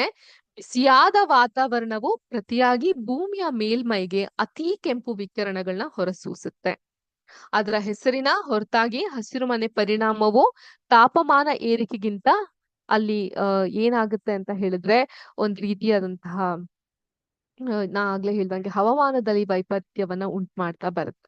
ಸೊ ಯಾವಾಗ್ಲಿಂದ ಹಿಂಗಾಗ್ಲಿಕ್ಕೆ ಶುರುವಾಗಿದ್ದು, ಇದ್ರ ಇತಿಹಾಸನ ಒಂದ್ ಸ್ವಲ್ಪ ಕೆದಕಿ ನೋಡೋದಾದ್ರೆ ಈ 19-20ನೇ ಸೆಂಚುರಿ ಶತಮಾನದಲ್ಲಿ ಇದಾಯ್ತು, ಇಂಡಸ್ಟ್ರಿಯಲ್ ರೆವಲ್ಯೂಷನ್ ಆಯ್ತು. ಇಂಡಸ್ಟ್ರಿಯಲ್ ರೆವಲ್ಯೂಷನ್ ಅಂತ ಹೇಳಿದ್ರೆ ಕೈಗಾರಿಕಾ ಕ್ರಾಂತಿ ಆಯ್ತು. ಸೊ ಆ ಒಂದು ಸಂದರ್ಭದಲ್ಲಿ ಇಂಗಾಲದ ಡೈಆಕ್ಸೈಡ್ ಸುಮಾರು 30% ಹೆಚ್ಚಾಗಿದೆ ಮತ್ತು ಮೀಥೇನ್ ನ ಪ್ರಮಾಣ ಕೂಡ 2 ಪಟ್ಟು ಹೆಚ್ಚಾಗಿದೆ. ಇದೇ ರೀತಿ ಆಗ್ತಾ ಹೋಯ್ತು ಅಂತ ಹೇಳಿದ್ರೆ ಸುಮಾರು 5.4 7.2 ಡಿಗ್ರಿ ಅಷ್ಟು ಹೆಚ್ಚಳಕ್ಕೆ ಕಾರಣ ಆಗಬಹುದು ಅಂತ ಹಲವಾರು ವಿಜ್ಞಾನಿಗಳು ಊಹಿಸಿದ್ದಾರೆ. ಇದು ಜಾಗತಿಕ ತಾಪಮಾನ ಏರಿಕೆಯ ಭೂಮಿಯ ಮೇಲೆ ಬದಲಾವಣೆಯನ್ನ ತರ್ತಾ ಇದೆ. ಹವಾಮಾನದಲ್ಲಿ ಬದಲಾವಣೆ ಆಗ್ತಾ ಇದೆ, ಬರಗಾಲ ಬರ್ತಾ ಇದೆ, ಮಳೆಯ ಹೊಸ ಮಾದರಿಗಳನ್ನ ನಾವು ನೋಡ್ತಾ ಇದ್ದೀವಿ, ವಿಪರೀತಗಳನ್ನ ಉತ್ಪಾದಿಸ್ತಾ ಇದ್ದೀವಿ. ಸೊ ಮತ್ತೆ ಆಹಾರ ಉತ್ಪಾದನೆಯಲ್ಲೂ ಕೂಡ ಇದು ನಮಗೆ ತೊಡಕನ್ನ ತಂದ್ಕೊಡ್ತಾ ಇದೆ. ಫುಡ್ ಪ್ರೊಡಕ್ಷನ್ ಚೇಂಜ್ ಕೂಡ ಇದು ಅಫೆಕ್ಟ್ ಮಾಡ್ತಾ ಇದೆ. ಸೊ ಹವಾಮಾನ ವ್ಯತ್ಯಾಸದಲ್ಲಿ ಬಹುಶಃ ಅತ್ಯಂತ ತೀವ್ರವಾಗಿ ಚರ್ಚಿಸಲ್ಪಟ್ಟ ಮತ್ತೆ ಸಂಶೋಧಿಸಲ್ಪಟ್ಟಂತಹ ವಿಷಯ ಅಂತ ಹೇಳಿದ್ರೆ ಭೂಮಿಯ ವ್ಯವಸ್ಥೆಯ ವಿವಿಧ ಘಟಕಗಳ ನಡುವಿನ ಪರಸ್ಪರ ಕ್ರಿಯೆಗಳು ಮತ್ತು ಪ್ರತಿಕ್ರಿಯೆಗಳ ಪಾತ್ರ. ಸೊ ಅವುಗಳಿಗೆ ತೊಂದರೆ ಆಗುತ್ತೆ. ಸೊ ಈ ತೊಂದರೆಗಳನ್ನ ಹೇಳೋದಾದ್ರೆ ನಾವೆಲ್ಲ ಇದ್ರ ಬಗ್ಗೆ ಕೇಳಿರ್ತೀವಿ. ಈ ಸಮುದ್ರದ ಮಂಜುಗಡ್ಡೆಗಳು ಕರಗ್ತಾ ಹೋಗುತ್ತೆ, ಭೂಮಿಯ ಸಸ್ಯವರ್ಗ ಮತ್ತೆ ಸಾಗರದ ತಾಪಮಾನ. ಈ ಕರಾವಳಿ ಪ್ರದೇಶಗಳಿಗೆ ನೀವೇನಾದ್ರೂ ಹೋದ್ರಿ ಅಂತ ಹೇಳಿದ್ರೆ ಈ ಮಧ್ಯಾಹ್ನದ ಬಿಸಿಲಿನ ಸಮಯದಲ್ಲಿ ಆ ಒಂದು ಸಮುದ್ರದ ದಡದಲ್ಲಿ ನಮ್ಗೆ ಇರ್ಲಿಕ್ಕಾಗಲ್ಲ, ಮರಳುಗಳು ಸುಟ್ಟಂಗ ಆಗತ್ತೆ. ಸಾಗರದ ತಾಪಮಾನ ಏರಿರುತ್ತೆ, ಹವಾಮಾನ ದರಗಳು, ಸಾಗರದ ಪರಿಚಲನೆ, ಇವೆಲ್ಲವೂ ಕೂಡ ಹಸಿರುಮನೆಯ ಅನಿಲದ ಅವಶ್ಯಕತೆಗಿಂತ ಜಾಸ್ತಿ ಉಂಟಾಗೋದ್ರಿಂದ ಆಗ್ತಾ ಹೋಗುತ್ತೆ. ಸೊ ಇವೆಲ್ಲ ಆನ್ ಅ ಲಾಂಗ್ ರನ್ ಬಹಳಷ್ಟು ತೊಂದರೆಯನ್ನ ನಮ್ಗೆ ಮಾಡ್ತಾ ಹೋಗುತ್ತೆ. ಸೊ ಇದನ್ನ ನಾವು ಫುಡ್ ಪ್ರೊಡಕ್ಷನ್ ಅಂಡ್ ಮ್ಯಾನೇಜ್ಮೆಂಟ್ ಅಂತ ಒಂದು ಚಾಪ್ಟರ್ ಇದೆ, ಆಹಾರ ಸಂಪನ್ಮೂಲಗಳಲ್ಲಿ ಸುಧಾರಣೆ ಅಂತ ಅಂದ್ಬಿಟ್ಟು 9ನೇ ಕ್ಲಾಸ್ ಮಕ್ಕಳಿಗೆ ಈ ಪಾಠ ಇದೆ. ಆ ಪಾಠವನ್ನ ಕೂಡ ನಾವು ಮಕ್ಕಳುಗಳಿಗೆ ಎಕ್ಸ್ಪ್ಲೇನ್ ಮಾಡ್ಬೇಕಾದ್ರೂ ಕೂಡ ಈ ಸಿಮ್ಯುಲೇಷನ್ ನಾವು ಅವ್ರಿಗೆ ತೋರಿಸಬಹುದು. ಸೊ ವ್ಯಕ್ತಿಗತವಾಗಿ ಈ ಸೈನ್ಸ್ ಟಾಪಿಕ್ಸ್ ಎಲ್ಲ ಒಂದಕ್ಕಿಂತ ಒಂದು ಇಂಟರ್ ಕನೆಕ್ಟೆಡ್ ಆಗಿರುತ್ತೆ. ಸೊ ಹಾಗಿದ್ದಾಗ ಪಕ್ಷದಲ್ಲೂ ಕೂಡ ನಾವು ಈ ಸಿಮ್ಯುಲೇಷನ್ ಗಳನ್ನ ನಾವು ಮಕ್ಕಳಿಗೆ ತೋರಿಸ್ತಾ ಹೋಗಬಹುದು. ಸೊ ನಾನು ಈ ಸಿಮ್ಯುಲೇಷನ್ ನ ಒಂದು ಭಾಗವನ್ನ ನಿಮ್ಗೆ ತೋರಿಸಿದ್ದೆ. ಅದು ಬಂದು ಈ ರೀತಿಯಾಗಿ ಅತಿ ಕೆಂಪು ವಿಕಿರಣಗಳು ಮತ್ತೆ ಸೂರ್ಯನ ಕಿರಣಗಳು ಹೇಗೆ ಭೂಮಿಯ ಮೇಲ್ಮೈ ಶಾಖ ಉತ್ಪಾದನೆ ಮಾಡ್ತಾ ಇದೆ ಅಂತ. ಈಗ ಇದನ್ನ ಬೇರೆ ರೀತಿಯಾಗಿ ಕೂಡ ನಾವು ನೋಡ್ತಾ ಹೋಗಬಹುದು. ಅದೇ ಫೋಟಾನ್ಸ್ ಗಳ ಮೂಲಕ ನಾವು ನೋಡಬಹುದು. ಹೀಗಿರುತ್ತೆ. ಸೊ ಇಲ್ಲಿ ಈ ಯೆಲ್ಲೋ ಕಲರ್ ಲೈಟ್ ಏನಿದೆ ಇದು ಸನ್ ಲೈಟ್, ರೆಡ್ ಕಲರ್ ಏನಿದೆ ಇದು ಬಂದ್ಬಿಟ್ಟು ಅತಿ ಕೆಂಪು ವಿಕಿರಣಗಳು, ಇನ್ಫ್ರಾರೆಡ್ ರೇಸ್. ಸೊ ಇಲ್ಲೂ ಕೂಡ ನಾವು ಹೇಗೆ ಭೂಮಿಯ ಮೇಲ್ಮೈ ತಾಪ ಏರ್ತಾ ಇದೆ ಅನ್ನೋದನ್ನ ನೋಡಬಹುದು. ಏರ್ತಾ ಇದೆ ಇಲ್ಲ, ಸಾರಿ, ಇಳಿತಾ ಇದೆ. ಯಾಕಂದ್ರೆ ಗ್ರೀನ್ ಹೌಸ್ ಗ್ಯಾಸ್ ಎಲ್ಲಿ ನನ್ನಲ್ಲಿದೆ, ಅರ್ಥ ಆಯ್ತಾ? ನಾನು ಇದನ್ನ ಏರಿಸ್ತಾ ಹೋದಂಗೂ ಏನಾಗುತ್ತೆ, ಇಲ್ಲಿ ತಾಪಮಾನ ಅನ್ನೋದು ಏರ್ತಾ ಇದೆ. ಥರ್ಮೋಮೀಟರ್ ಅಲ್ಲಿ ನೀವು ನೋಡ್ತಾ ಹೋಗಬಹುದು ಹೇಗೆ ತಾಪಮಾನ ಏರ್ತಾ ಇದೆ ಅಂತ ಅನ್ನೋದನ್ನ. ಅದೇ ರೀತಿ ಎನರ್ಜಿ ಬಾಲ್ಸ್ ಗಳಲ್ಲಿ ಸರ್ಫೇಸ್ ಅಲ್ಲಿ ಕೂಡ ನೀವು ನೋಡ್ತಾ ಹೋಗಬಹುದು. ಫ್ಲಕ್ಸ್ ಮೀಟರ್ ಅನ್ನ ಕೂಡ ಇಲ್ಲಿ ನೋಡ್ತಾ ಹೋಗಬಹುದು. ಅಂಡ್ ಎನರ್ಜಿ ಬ್ಯಾಲೆನ್ಸ್ ಅಲ್ಲೂ ನಾವು ನೋಡ್ತಾ ಹೋಗಬಹುದು ಹೇಗೆ ಸನ್ಲೈಟ್ ಮತ್ತೆ ಇನ್ಫ್ರಾರೆಡ್ ರೇಸ್ ಅನ್ನೋದು ಏರ್ತಾ ಇದೆ ಅನ್ನೋದನ್ನ ಇದ್ರಲ್ಲೂ ಕೂಡ ನಾವು ನೋಡ್ತಾ ಹೋಗಬಹುದು. ಹಾಗೆ ಒಂದು ಲೇಯರ್ ಮಾಡೆಲ್ ಅಂತ ಇನ್ನೊಂದು ಮಾಡೆಲ್ ಇದೆ, ಇದ್ರಲ್ಲೂ ಕೂಡ ನಾವು ಮಕ್ಕಳಿಗೆ ಎಕ್ಸ್ಪ್ಲೇನ್ ಮಾಡಬಹುದು.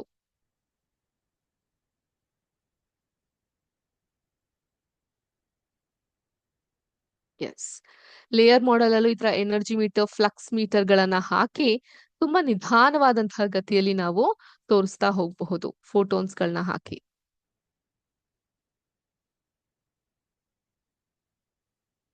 ನಿಧಾನವಾಗಿ ಸೂರ್ಯನ ಕಿರಣಗಳು ಭೂಮಿಯ ಮೇಲ್ಮೈಯನ್ನ ಇಲ್ಲಿ ಸ್ಪರ್ಶಿಸಿರುವಂತಹ ಪರಿಣಾಮ ಇನ್ಫ್ರಾರೆಡ್ ಅಥವಾ ಅತಿ ಕೆಂಪು ವಿಕಿರಣಗಳನ್ನ ನಾವು ಇಲ್ಲಿ ಕಾಣ್ತಾ ಹೋಗ್ತೀವಿ. ಇವು ಬಾಹ್ಯಾಕಾಶಕ್ಕೆ ಹೋಗದೆ ಇಲ್ಲೇ ಉಳಿದು ಬಿಡುತ್ತೆ. ಆದ್ರೆ ಅದು ಇಲ್ಲೇ ಉಳಿಯೋದು ಒಂದು ನೈಸರ್ಗಿಕ ಪ್ರಕ್ರಿಯೆನೆ ಹೌದು.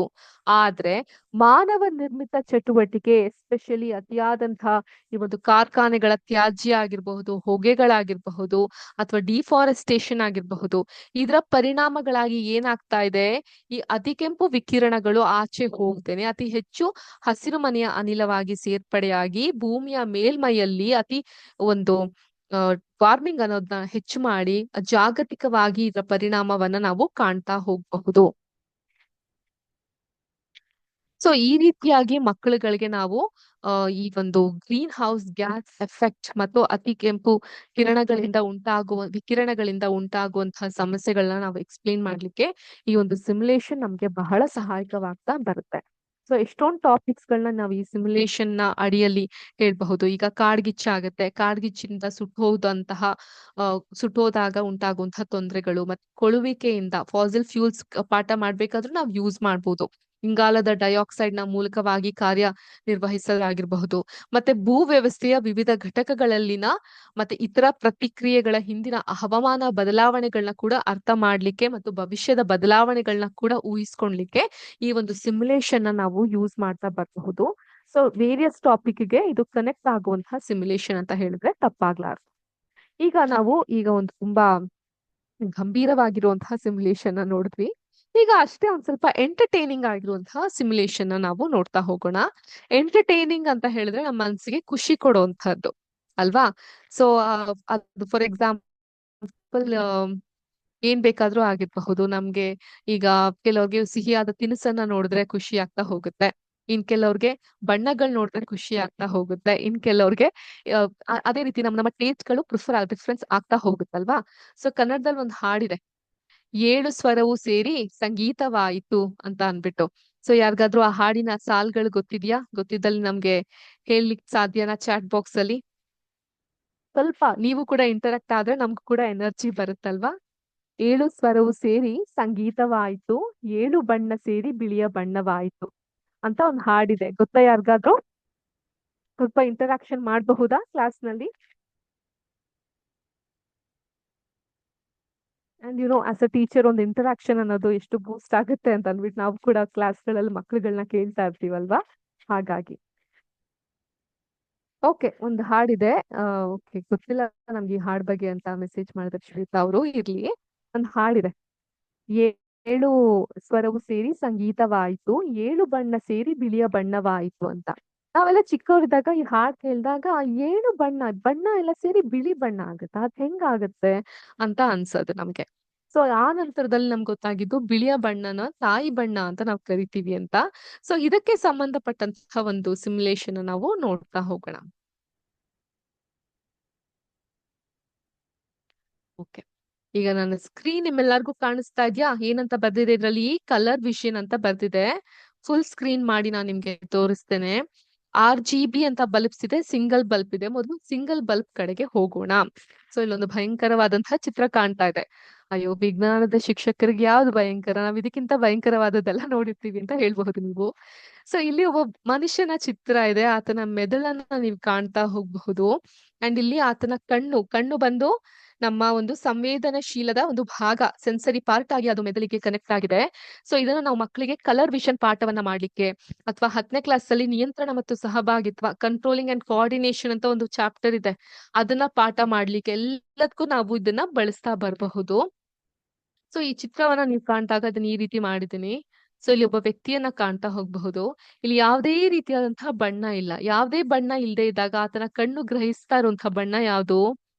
ಕಪ್ಪು ಅಥವಾ ಕತ್ತಲೆ. ಸೊ ಬಣ್ಣಗಳ ಅನುಪಸ್ಥಿತಿಯಲ್ಲಿದ್ದಾಗ ನಮ್ಮ ಮೆದುಳು ಗ್ರಹಿಸುವಂತಹ ಬಣ್ಣ ಕತ್ತಲೆ ಅಥವಾ ಕಪ್ಪು. In the absence of light we are all in dark ಅಲ್ವಾ?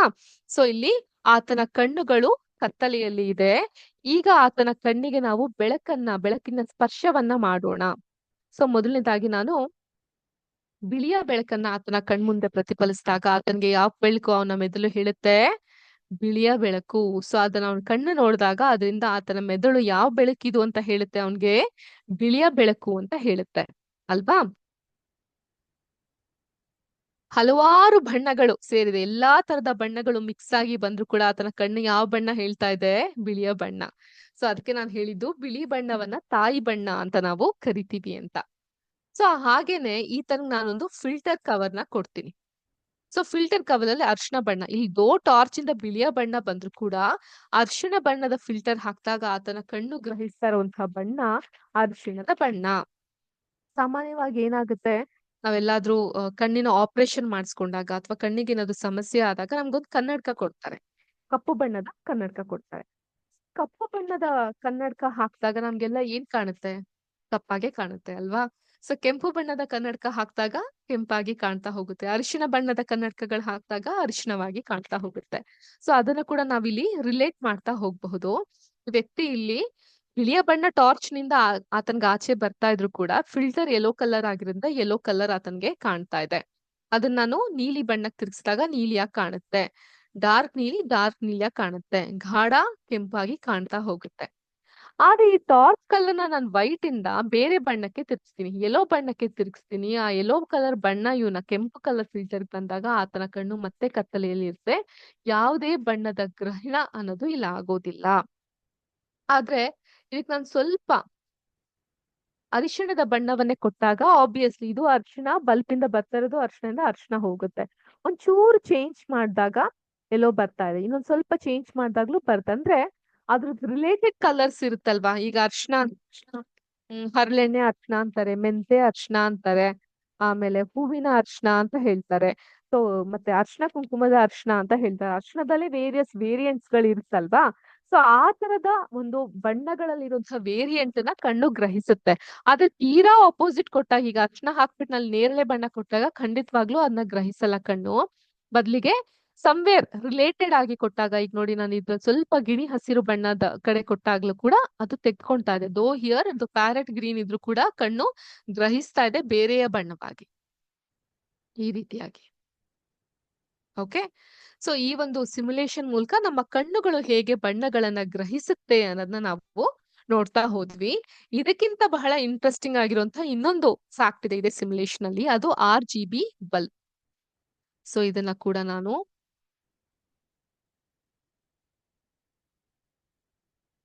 RGB ಅಂದ್ರೆ ಬೇರೆ ಏನು ಅಲ್ಲ. R stands for red, G stands for green and B stands for blue. Red, green, blue. ಆಯ್ತಾ. ಇಲ್ಲಿ ನಾನು ಮೊದಲನೇದಾಗಿ ಅವನ ಕಣ್ಣಿಗೆ ರೆಡ್ ಕಲರ್ ಲೈಟ್ ಅನ್ನ ಹಾಕಿದಾಗ ಏನಾಗುತ್ತೆ, ಅವನ ಕಣ್ಣು ಕೆಂಪು ಬಣ್ಣವನ್ನ ಗ್ರಹಿಸ್ತಾ ಬರ್ತಾ ಇದೆ.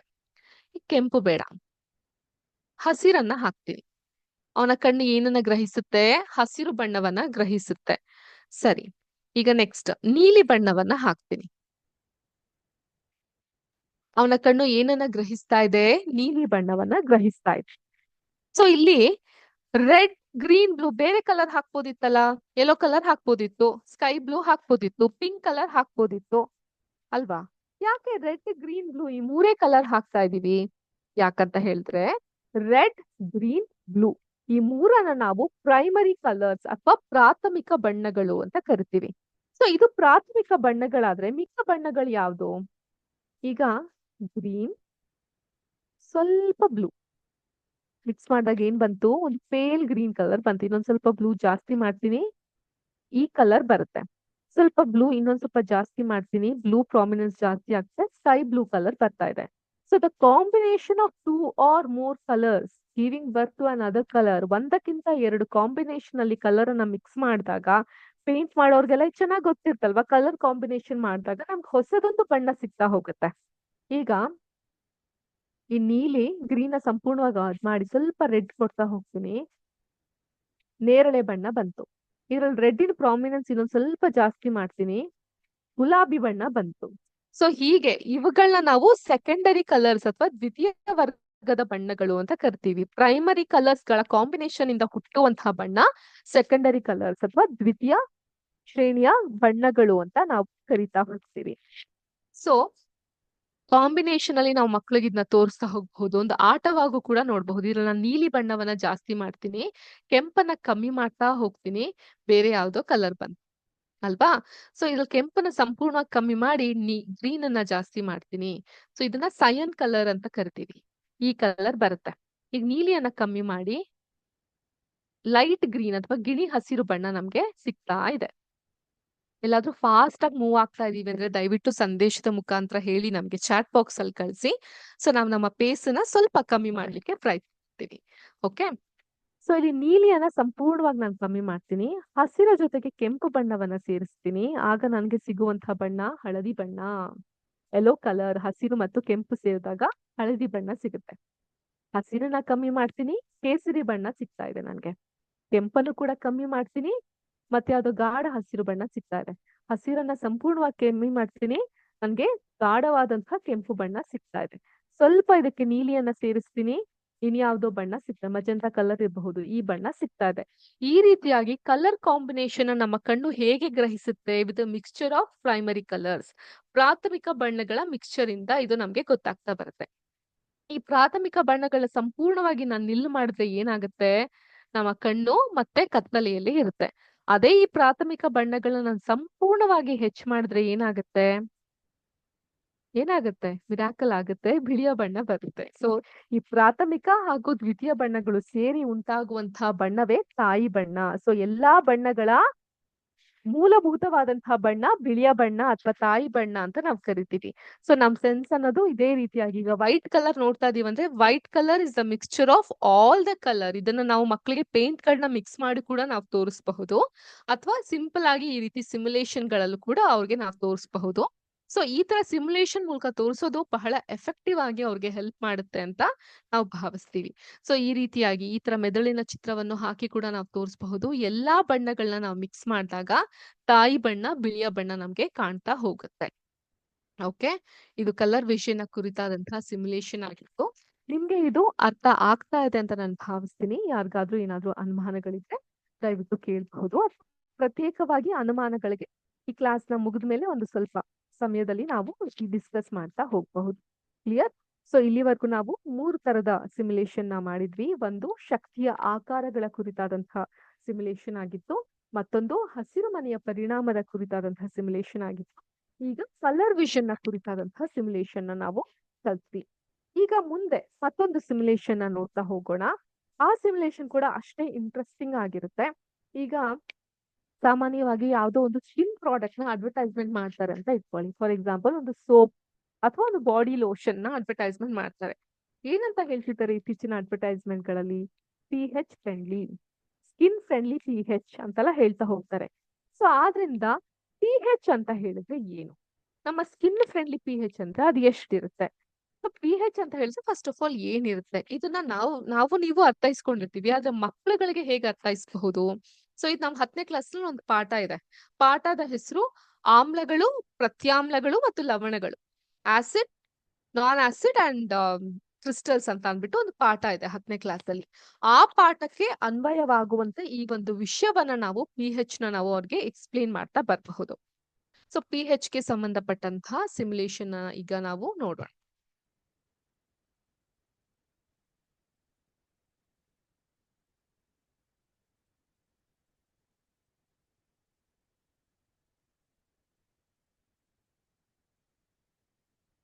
ಸೊ ನನ್ನ ಸ್ಕ್ರೀನ್ ನಿಮ್ಮೆಲ್ಲರಿಗೂ ಕಾಣಿಸ್ತಾ ಇದೆ ಅಂತ ನಾನು ಭಾವಿಸ್ತೀನಿ.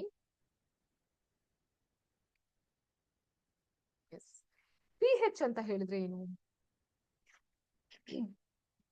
pH ಅಂತ ಹೇಳಿದ್ರೆ ಮಾಪಕವು ಒಂದು ವಸ್ತುವಿನ ಆಮ್ಲೀಯತೆ ಅಥವಾ ಕ್ಷಾರೀಯತೆ, is it acidic or basic ಅಥವಾ ಆಲ್ಕಲೈ ಅಂತ ಅಳಿಲಿಕ್ಕೆ ಬಳಸುವಂತಹ ಒಂದು ಮಾಪಕವಾಗಿದೆ.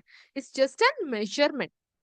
pH ಮಾಪಕದಲ್ಲಿ ಸಂಭವನೀಯ ಮೌಲ್ಯಗಳು 0ಯಿಂದ 14ರವರೆಗೆ ಇರುತ್ತೆ. ನೀವು ಇಲ್ಲಿ ಗಮನಿಸಬಹುದು, ಈ ಒಂದು ಮೌಲ್ಯ 0ಯಿಂದ 14ವರೆಗೂ ಒಂದು ಸ್ಕೇಲ್ ರೀತಿ ನಮ್ಗೆ ಕಾಣಿಸ್ತಾ ಇದೆ. ಆಮ್ಲೀಯ ವಸ್ತುಗಳು 1ರಿಂದ 7ರವರೆಗೆ ಇರುತ್ತೆ. From 0 to 7 we have acidic ಅಥವಾ ಆಮ್ಲೀಯ ವಸ್ತುಗಳು ಇರುತ್ತೆ. ಅದಾದ ನಂತರ pH ಮೌಲ್ಯದಲ್ಲಿ 14ರಿಂದ ಅಂದ್ರೆ 7ರಿಂದ 14ರವರೆಗೆ ಕ್ಷಾರೀಯ ಅಥವಾ ಆಲ್ಕಲೈ ವಸ್ತುಗಳು ಇರುತ್ತೆ. ಸಂಪೂರ್ಣವಾಗಿ ತಟಸ್ಥವಾಗಿರುವಂತಹ ವಸ್ತು ಅಂತ ಹೇಳಿದ್ರೆ ಅದು 7. ಅಂದ್ರೆ pH 7 is completely neutral. It is not acidic nor basic. ಒಂದು ವಸ್ತುವಿನ ಹೈಡ್ರೋಜನ್ ಸಾಮರ್ಥ್ಯ, ದ ಪೊಟೆನ್ಶಿಯಾಲಿಟಿ ಆಫ್ ಹೈಡ್ರೋಜನ್ ಅಥವಾ ಹೈಡ್ರೋಜನ್ ಶಕ್ತಿಯ ಸಂಕ್ಷಿಪ್ತ ರೂಪವಾಗಿರುತ್ತೆ ಈ pH. ಈ pH ಅನ್ನು ಆ ವಸ್ತುವಿನಲ್ಲಿ ಇರುವಂತಹ ಹೈಡ್ರೋಜನ್ ಅಯಾನು ಸಾಂದ್ರತೆಯ ಋಣಾತ್ಮಕ ನೆಗೆಟಿವ್ ಆಗಿದ್ಯಾ ಅಥವಾ ಅದು ಹೇಗಿದೆ ಅನ್ನೋದನ್ನ ಕೂಡ ನಾವು ಇದರ ಮೂಲಕ ನಾವು ಮಾಪಿಸ್ಕೊಬಹುದು. We can measure with the help of pH. So ಈ pH ಬಗ್ಗೆ ನಾವು ಮತ್ತಷ್ಟು ತಿಳ್ಕೊಂತಾ ಹೋಗೋಣ with the help of this simulation. ಹೀಗಿದೆ ನಮ್ಮ ಸಿಮ್ಯುಲೇಷನ್. ಇಲ್ಲಿದೆ ನಮ್ಮ pH ಸ್ಕೇಲ್. 0ಯಿಂದ 14ರವರೆಗೆ ಇರುತ್ತೆ. ಇದು pH ಮೀಟರ್ ಅಂತ ಕರಿತೀವಿ. ಇದನ್ನ ಈ ರೀತಿ ಇಟ್ಬಿಟ್ಟು pH ವ್ಯಾಲ್ಯೂ ಅನ್ನ ನೋಡಬಹುದು. ಇದರಲ್ಲಿ ಒಂದು ಡ್ರಾಪ್ ಲಿಸ್ಟ್ ಇದೆ ವಿತ್ ವೇರಿಯಸ್ ಐಟಮ್ಸ್ ಗಳಿರುತ್ತೆ. ಇಲ್ಲಿ ನಾವು ನೀರನ್ನ ಕೂಡ ಸೇರಿಸಬಹುದು. ಹಾಗೆ ನೀರನ್ನ ಕಮ್ಮಿ ಕೂಡ ಮಾಡ್ತಾ ಹೋಗಬಹುದು. ಓಕೆ, ಸೊ ಮೊದಲನೇದಾಗಿ ನೀರು, ವಾಟರ್ ಸೆಲೆಕ್ಟ್ ಮಾಡಿದ್ದೀವಿ. ಒಂದ್ ಅರ್ಧ ಲೀಟರ್ ತುಂಬಿಸೋಣ. ಈ ಕಂಟೈನರ್ ನ ಅಥವಾ ಟ್ಯಾಂಕ್ ನ ಏನ್ ಕರಿತೀರೋ ಅರ್ಧ ಲೀಟರ್ ತುಂಬಿಸೋಣ. ಇದಕ್ಕೆ pH ಮೀಟರ್ ಇಟ್ಟು ನೋಡೋಣ. ಇಟ್ಟಾಗ ಎಷ್ಟು ಬರ್ತದೆ ಪಿ ಹೆಚ್ ವ್ಯಾಲ್ಯೂ 7 7 ಬರ್ತಾ ಇದೆ ಪಿ ಹೆಚ್ ವ್ಯಾಲ್ಯೂ ಅಲ್ವಾ. ಸೊ ಇದೇನೋ ವಾಟರ್ ಬರೀ ಅರ್ಧ ಲೀಟರ್ ಇರ್ಲಿಕ್ಕೆ ನ್ಯೂಟ್ರಲ್ ಆಗಿದೆಯೇನೋ ಅಂತ ಅನ್ಸ್ಬಹುದು. ಸ್ವಲ್ಪ ವಾಟರ್ ಇನ್ನೊಂದ್ ಸ್ವಲ್ಪ ತುಂಬಿಸಿ ನೋಡೋಣ. 1 ಲೀಟರ್ ತುಂಬಿಸ್ತಾ ಇದೀನಿ, yet there is no change in P H. Full ತುಂಬಿಸ್ತಾ ಇದೀನಿ ಕಂಟೈನರ್ ನ, ಏನು ಚೇಂಜ್ ಇಲ್ಲ. ಸರಿ, ಕಂಟೈನರ್ ನ ಕಮ್ಮಿ ಮಾಡ್ತಾ ಬರ್ತೀನಿ, ಇಲ್ಲ ಚೇಂಜ್ ಇಲ್ಲ, ಇಷ್ಟೇ. ಸೊ ಪಿ ಹೆಚ್ ನೀರಿನಲ್ಲಿ ನ್ಯೂಟ್ರಲ್ ಆಗಿರುತ್ತೆ. 7 is the P H F the water. So ನೀರು ಅಸಿಡಿಕ್ ಆಗೂ ಇಲ್ಲ, ಆಮ್ಲೀಯತೆಯಿಂದನೂ ಇಲ್ಲ ಅಥವಾ ಕ್ಷಾರೀಯತೆಯಿಂದನೂ ಇರೋದಿಲ್ಲ. ಈಗ ನೀರಿನ ಹಾಗೆ ನೆಕ್ಸ್ಟ್ ಬ್ಯಾಟ್ರಿ ಆಸಿಡ್. ಸೊ ಈ ಬ್ಯಾಟ್ರಿ ಆಸಿಡ್ ನಲ್ಲಿರುವಂತಹ ಪಿ ಹೆಚ್ ಲೆವೆಲ್ ಎಷ್ಟು? 1, which means it is very much acidic, ಬಹಳ ಬಹಳ ಆಮ್ಲೀಯವಾದಂತಹ ಗುಣವನ್ನ ಹೊಂದಿದೆ. ಸರಿ, ಈ ಒಂದು ಬ್ಯಾಟ್ರಿ ಆಸಿಡ್ ಒಂದ್ ಸ್ವಲ್ಪ ನೀರನ್ನ ಸೇರಿಸಿ ನೋಡ್ತೀನಿ ನಾನು. ಆಗೇನಾಗುತ್ತೆ, ಬ್ಯಾಟ್ರಿ ಆಸಿಡ್ ಕಮ್ಮಿ ಆಗ್ತಾ ಬರ್ತಾ ಇದೆ. ಅಂದ್ರೆ ತುಂಬಾ ಏನೋ ಒಂದು ದೊಡ್ಡ ಡಿಫ್ರೆನ್ಸ್ ನಾವ್ ಕಾಣ್ತಾ ಹೋಗಲ್ಲ, ಬದ್ಲಿಗೆ ಒಂದ್ ಸ್ವಲ್ಪ ಒಂದು ಚಿಕ್ಕ ಡಿಫ್ರೆನ್ಸ್ ನ ನೋಡಬಹುದು. ಒಂದಿತ್ತು 1.36 ಆಗಿದೆ, ಬಟ್ ವಿಚ್ ಇಸ್ ಅದು ಕೂಡ ಅಸಿಡಿಕ್ ಆಗೇ ಇದೆ. ಹಾಗೇನೆ ಬ್ಲಡ್, ರಕ್ತ, ನಮ್ಮ ದೇಹದಲ್ಲಿರುವಂತಹ ರಕ್ತದ ಪಿ ಹೆಚ್ ಬಂದು 7.40 ಇದೆ. ಸೊ ಇದಕ್ಕೆ ಸ್ವಲ್ಪ ನೀರನ್ನ ಸೇರಿಸಿದ್ರೆ ಆಚೆ ಈಚೆ ಆಗುತ್ತೆ, ಬಟ್ ಹೈ ಡಿಫ್ರೆನ್ಸ್ ಏನು ಆಗ್ತಾ ಹೋಗೋದಿಲ್ಲ. ಹಾಗೇನೆ ಚಿಕನ್ ಸೂಪ್, ಸೋಮವಾರ ಇವತ್ತು ಇರ್ಲಿ, ವಿಜ್ಞಾನದ ಪಾಠ ಮಾಡ್ತಾ ಚಿಕನ್ ಸೂಪ್ ಅಲ್ಲಿ ಎಷ್ಟಿದೆ? 5.80 ಪಿ ಹೆಚ್ ಇದೆ, ವಿಚ್ ಮೇಕ್ಸ್ ಇಟ್ ಅಸಿಡಿಕ್. ಅದು ಅಸಿಡಿಕ್ ಆಗಿ ಆಮ್ಲೀಯವಾಗಿ ಇರುತ್ತೆ ಚಿಕನ್ ಸೂಪ್. ಇದಕ್ಕೆ ಸ್ವಲ್ಪ ನೀರನ್ನ ಸೇರಿಸಿದ್ರೆ ಏನಾಗುತ್ತೆ? ಒಂಚೂರು ಆಚೆ ಈಚೆ ಆಗುತ್ತೆ, ಬಟ್ ಏನ್ ತೀರಾ ಒಂದು ಬದಲಾವಣೆ ಅನ್ನೋದು ಆಗೋದಿಲ್ಲ. ಅದೇ ಒಂದು 6.14 ಬರುತ್ತೆ. ನೀರನ್ನ ಕಮ್ಮಿ ಸಹ ನಾವು ಮಾಡಬಹುದು. ಕಾಫಿ ನಮ್ಮೆಲ್ಲರ ಪ್ರಿಯವಾದಂತಹ ಡ್ರಿಂಕ್ ಅಲ್ವಾ. ನಮ್ಮ ದಕ್ಷಿಣ ಕರ್ನಾಟಕದ ಕಡೆಗೆ ಕಾಫಿನ ಹೆಚ್ಚು ಪ್ರಿಫರ್ ಮಾಡ್ತೀವಿ. ಉತ್ತರ ಕರ್ನಾಟಕ, ದಾವಣಗೆರೆ, ಧಾರವಾಡ ಆ ಕಡೆ ಎಲ್ಲ ನೀವು ಸ್ವಲ್ಪ ಚಾ ಸೇರುತ್ತೆ ನಿಮ್ಗೆ. ಸೊ ಕಾಫಿ ಗ್ಯಾಸ್ ಉಂಟು ಮಾಡುತ್ತೆ ಅಂತ ಹೇಳ್ತಾರಲ್ಲ, ನಿಜಾನೇ. ಯಾಕಂದ್ರೆ ಅದು ಅಸಿಡಿಕ್, ಆಮ್ಲೀಯವಾಗಿದೆ ಕಾಫಿ. ಸೊ ಕಾಫಿಗೆ ಸ್ವಲ್ಪ ನೀರ್ ಹಾಕೊಂಡ್ ಕುಡಿದ್ರೆ ಏನಾಗುತ್ತೆ? ಚೂರ್ ಕಮ್ಮಿ ಆಗಬಹುದೇನೋ, ಬಟ್ ಅದು ಇಟ್ ಇಸ್ ಅಸಿಡಿಕ್ ಓನ್ಲಿ ಅಲ್ವಾ, ಆಮ್ಲೀಯವಾಗಿ ಇದೆ. ಡ್ರೈನ್ ಕ್ಲೀನರ್ ಬಂದು ಅತಿ ಹೆಚ್ಚು ಬೇಸಿಕ್ ಅಥವಾ ಆಲ್ಕಲೈ ಆಗಿ ಇರುವಂತಹದ್ದು. ಇದಕ್ಕೆ ನೀರನ್ನ ಸೇರಿಸಿದ್ರೆ ಅಪೋಸಿಟ್ ಆಗಿ ಕೆಲಸ ಮಾಡ್ತಾರೆ. ಅಸಿಡಿಕ್ ಆಗಿರೋದಕ್ಕೆ ನೀರನ್ನ ಸೇರಿಸಿದ್ರೆ ಏನಾಗುತ್ತೆ? ಪಿ ಹೆಚ್ ವ್ಯಾಲ್ಯೂ ಇನ್ಕ್ರೀಸ್ ಆಗ್ತಾ ಹೋಗುತ್ತೆ. ಆದ್ರೆ ಬೇಸಿಕ್ ಆಗಿ ಆಲ್ಕಲೈ ಆಗಿರುವಂತಹ ಡ್ರೈನ್ ಕ್ಲೀನರ್ಗೆ ನಾನು ನೀರನ್ನ ಸೇರಿಸಿದ್ರೆ ಪಿ ಹೆಚ್ ವ್ಯಾಲ್ಯೂ ಕಮ್ಮಿ ಆಗ್ತಾ ಹೋಗುತ್ತೆ. ಬಟ್ ತುಂಬಾ ಏನ್ ಕಮ್ಮಿ ಆಗೋದಿಲ್ಲ, ಒಂದು ಸ್ಮಾಲ್ ಚೇಂಜ್ ಆಗ್ತಾ ಹೋಗುತ್ತೆ ಅಷ್ಟೇ. ಹ್ಯಾಂಡ್ ಸೋಪ್ ಅಲ್ಲಿ ಸಾಮಾನ್ಯವಾಗಿ ಪಿ ಹೆಚ್ 10 ಪಿ ಹೆಚ್ ಇರುತ್ತೆ. So skin friendly hand soap ಅಂತ ಹೇಳ್ತಾರೆ. ನಮ್ಮ ಸ್ಕಿನ್ಗೆ 5.5, ಜನರಲ್ ಆಗಿ 5.5ರಿಂದ ಒಂದು 7.5 ನಮ್ಮ ಸ್ಕಿನ್ಗೆ ಫ್ರೆಂಡ್ಲಿ ಆಗಿರುವಂತಹ ಪಿ ಹೆಚ್ ಲೆವೆಲ್. ಸೊ ಆ ತರ ಫ್ರೆಂಡ್ಲಿ ಆಗಿರೋ ಸೋಪ್ಗಳು ಇದ್ದಾವೆ ಅಂತ ಹೇಳ್ತಾರೆ. ಸೊ ನಮ್ಮ ಸ್ಕಿನ್ಗೆ ಬಂದು ಜನರಲಿ 4.5 ಇಂದ 5.5 ಸ್ಕಿನ್ಗೆ ಇರುವಂತಹ ಒಂದು ಪಿ ಹೆಚ್ ಲೆವೆಲ್. ಹಾಲು 6.50 ಇದೆ, ಅಸಿಡಿಕ್ ಆಗಿದೆ ಹಾಲು ಸಹ. ಆರೆಂಜ್ ಜ್ಯೂಸ್ ನಾನು ಹೇಳೋದೇ ಬೇಡ. ಸಿಟ್ರಿಕ್ ಫ್ರೂಟ್, ನಿಂಬೆ ಹಣ್ಣು ಆಗಿರ್ಬಹುದು, ಆರೆಂಜ್, ಮೂಸಂಬಿ, ಇವೆಲ್ಲವೂ ಕೂಡ ಸಿಟ್ರಸ್ ಫ್ರೂಟ್ ಅಲ್ವಾ. ಸೊ ಇವೆಲ್ಲವೂ ಕೂಡ ಅಸಿಡಿಕ್ ಆಗಿ ಇರುತ್ತೆ. 3.50 ಇದೆ. Soda pop 2.50, extremely acidic. Spit ಅಂತ ಹೇಳಿದ್ರೆ ನಮ್ಮ ಬಾಯಿನಲ್ಲಿ ಇರುವಂತಹ ಲಾಲಾರಸ ಅಥವಾ ಸಲೈವ. ಅದು ನ್ಯೂಟ್ರಲ್ ಗಿಂತ ಒಂದ್ ಸ್ವಲ್ಪ ಜಾಸ್ತಿ ಬೇಸಿಕ್ ಆಲ್ಕಲೈನ್ ಪೊಸಿಷನ್ ಅಲ್ಲಿ ಇರುತ್ತೆ. ವಾಮಿಟ್ 2 ಪಿ ಹೆಚ್ ಲೆವೆಲ್ ಅಲ್ಲಿ ವಾಮಿಟ್ ಇರುತ್ತೆ. ಸೊ ನಮ್ಗೆ ಕೆಲವೊಂದ್ಸಲ ಏನಾಗುತ್ತೆ? ಆಸಿಡ್ ರಿಫ್ಲೆಕ್ಸ್ ಅಂತ ಆಗುತ್ತೆ, ಗ್ಯಾಸ್ಟ್ರಿಕ್ ಅಂತ ಕರಿತೀವಿ.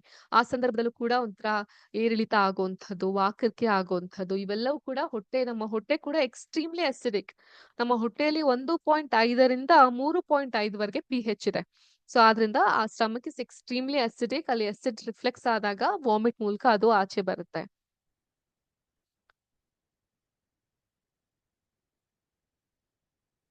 ಸ್ಪಿಟ್ಟಲ್ಲಿ 7.40 ಅಂತ ಹೇಳಿದೆ. ಅದೇ ರೀತಿ ನಮ್ಮ ದೇಹದಲ್ಲಿ ಇರುವಂತಹ ಮತ್ತೊಂದು ಫ್ಲೂಯಿಡ್ ಅಲ್ಲೂ ಕೂಡ ಅಷ್ಟೇ ಇದೆ, ಅದು ಬ್ಲಡ್. ಅಲ್ಲೂ ಕೂಡ 7.40 ಅಷ್ಟೇ ಪಿ ಹೆಚ್ ಲೆವೆಲ್ ಅನ್ನ ನಾವು ಕಾಣ್ತಾ ಹೋಗಬಹುದು. ಸೊ ಈ ರೀತಿಯಾಗಿ ಮಕ್ಕಳಿಗೆ ನಾವು ಪಾಠ ಮಾಡೋದ್ರಿಂದ ಹಲವಾರು ವಿಧಗಳಲ್ಲಿ pH ಲೆವೆಲ್ ಅನ್ನೋದು ಎಷ್ಟಿದೆ ಅಂತ ಅವ್ರಿಗೆ ಅರ್ಥೈಸ್ಲಿಕ್ಕೆ ನಮ್ಗೆ ಇದು ಬಹಳ ಸಹಾಯಕ ಆಗ್ತಾ ಬರುತ್ತೆ. ಸೊ ಹಾಗೇನೆ pH ಲೆವೆಲ್ ಬಗ್ಗೆ ಮಾತಾಡ್ತಿರ್ಬೇಕಾದ್ರೆ ನಮ್ಮ ಹಲ್ಲಿನಲ್ಲಿ 6.7 ರಿಂದ 7.4 ಅಷ್ಟು pH ನಮ್ಮ ಹಲ್ಲಿನಲ್ಲಿ ಇರುತ್ತೆ. ಸೊ ನಮ್ಮ ಸಲೈವದಲ್ಲಿ ಬಾಯಲ್ಲಿರುವಂತಹ ಎಂಜಲ್ ಅಲ್ಲಿ 7.4ರಷ್ಟು ಈ ಒಂದು pH ಇರುತ್ತೆ ಅಂತ ನಾನು ಹೇಳಿದ್ದೆ. ಆ ಒಂದು pH ಬ್ಯಾಲೆನ್ಸ್ ನ ನಾವು ಮೇಂಟೈನ್ ಮಾಡ್ಬೇಕಾಗತ್ತೆ. ಅದಕ್ಕೋಸ್ಕರನೇ ಅಸಿಡಿಕ್ ಆಮ್ಲೀಯವಾಗಿರುವಂತಹ ಆಹಾರವನ್ನ ತಿಂದಾಗ ಬಾಯಿನ ಮುಕ್ಕಳಿಸಿ ತೊಳಿಬೇಕು.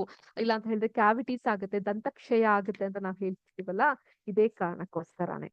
ಸೊ ಆದ್ರಿಂದ pH ಲೆವೆಲ್ ನ ಅರ್ಥೈಸ್ಕೊಳ್ಳೋದು, ಅದನ್ನ ನಮ್ಮ ದಿನನಿತ್ಯದ ಜೀವನದಲ್ಲಿ ಅನ್ವಯ ಮಾಡ್ಕೊಂತ ಹೋಗೋದು, ಎರಡೂ ಕೂಡ ಬಹಳ ಮುಖ್ಯವಾದಂತಹ ಭಾಗ ಆಗ್ತಾ ಹೋಗುತ್ತೆ. ಸೊ ಇಲ್ಲಿಗೆ ನಾವು ಎಷ್ಟು ಸಿಮ್ಯುಲೇಷನ್ ನ ಕಲ್ತಂಗಾಯ್ತು. ಒಟ್ಟು 4 ಸಿಮ್ಯುಲೇಷನ್ ನ ಕಲ್ತಿದ್ವಿ. ಒಂದು ಫಾರ್ಮ್ಸ್ ಆಫ್ ಎನರ್ಜಿಯ ಬಗ್ಗೆ ಕಲ್ತಿದ್ವಿ. ಸೊ ಅದಾದ ನಂತರ ಕಲ್ತಂತಹ simulation greenhouse effect, colour vision, pH ಬಗ್ಗೆ ಕಲ್ತಿದ್ವಿ. ಸೊ ಇನ್ನೊಂದು ಸಿಮ್ಯುಲೇಷನ್ ಫಾರ್ ದ ಕ್ಲಾಸ್ ಕಲ್ತ್ಬಿಡೋಣ. ಸೊ ಹೋಪ್ಸೋ ನಿಮ್ಗೆ ಇಂಟ್ರೆಸ್ಟಿಂಗ್ ಅನ್ಸುತ್ತೆ ಅಂತ. ಸೊ ಇದು ನ್ಯೂಟನ್ ನ ಒಂದು ಲಾಗೆ ಸಂಬಂಧಪಟ್ಟಂತಹ ಸಿಮ್ಯುಲೇಷನ್ ಆಗಿರುತ್ತೆ.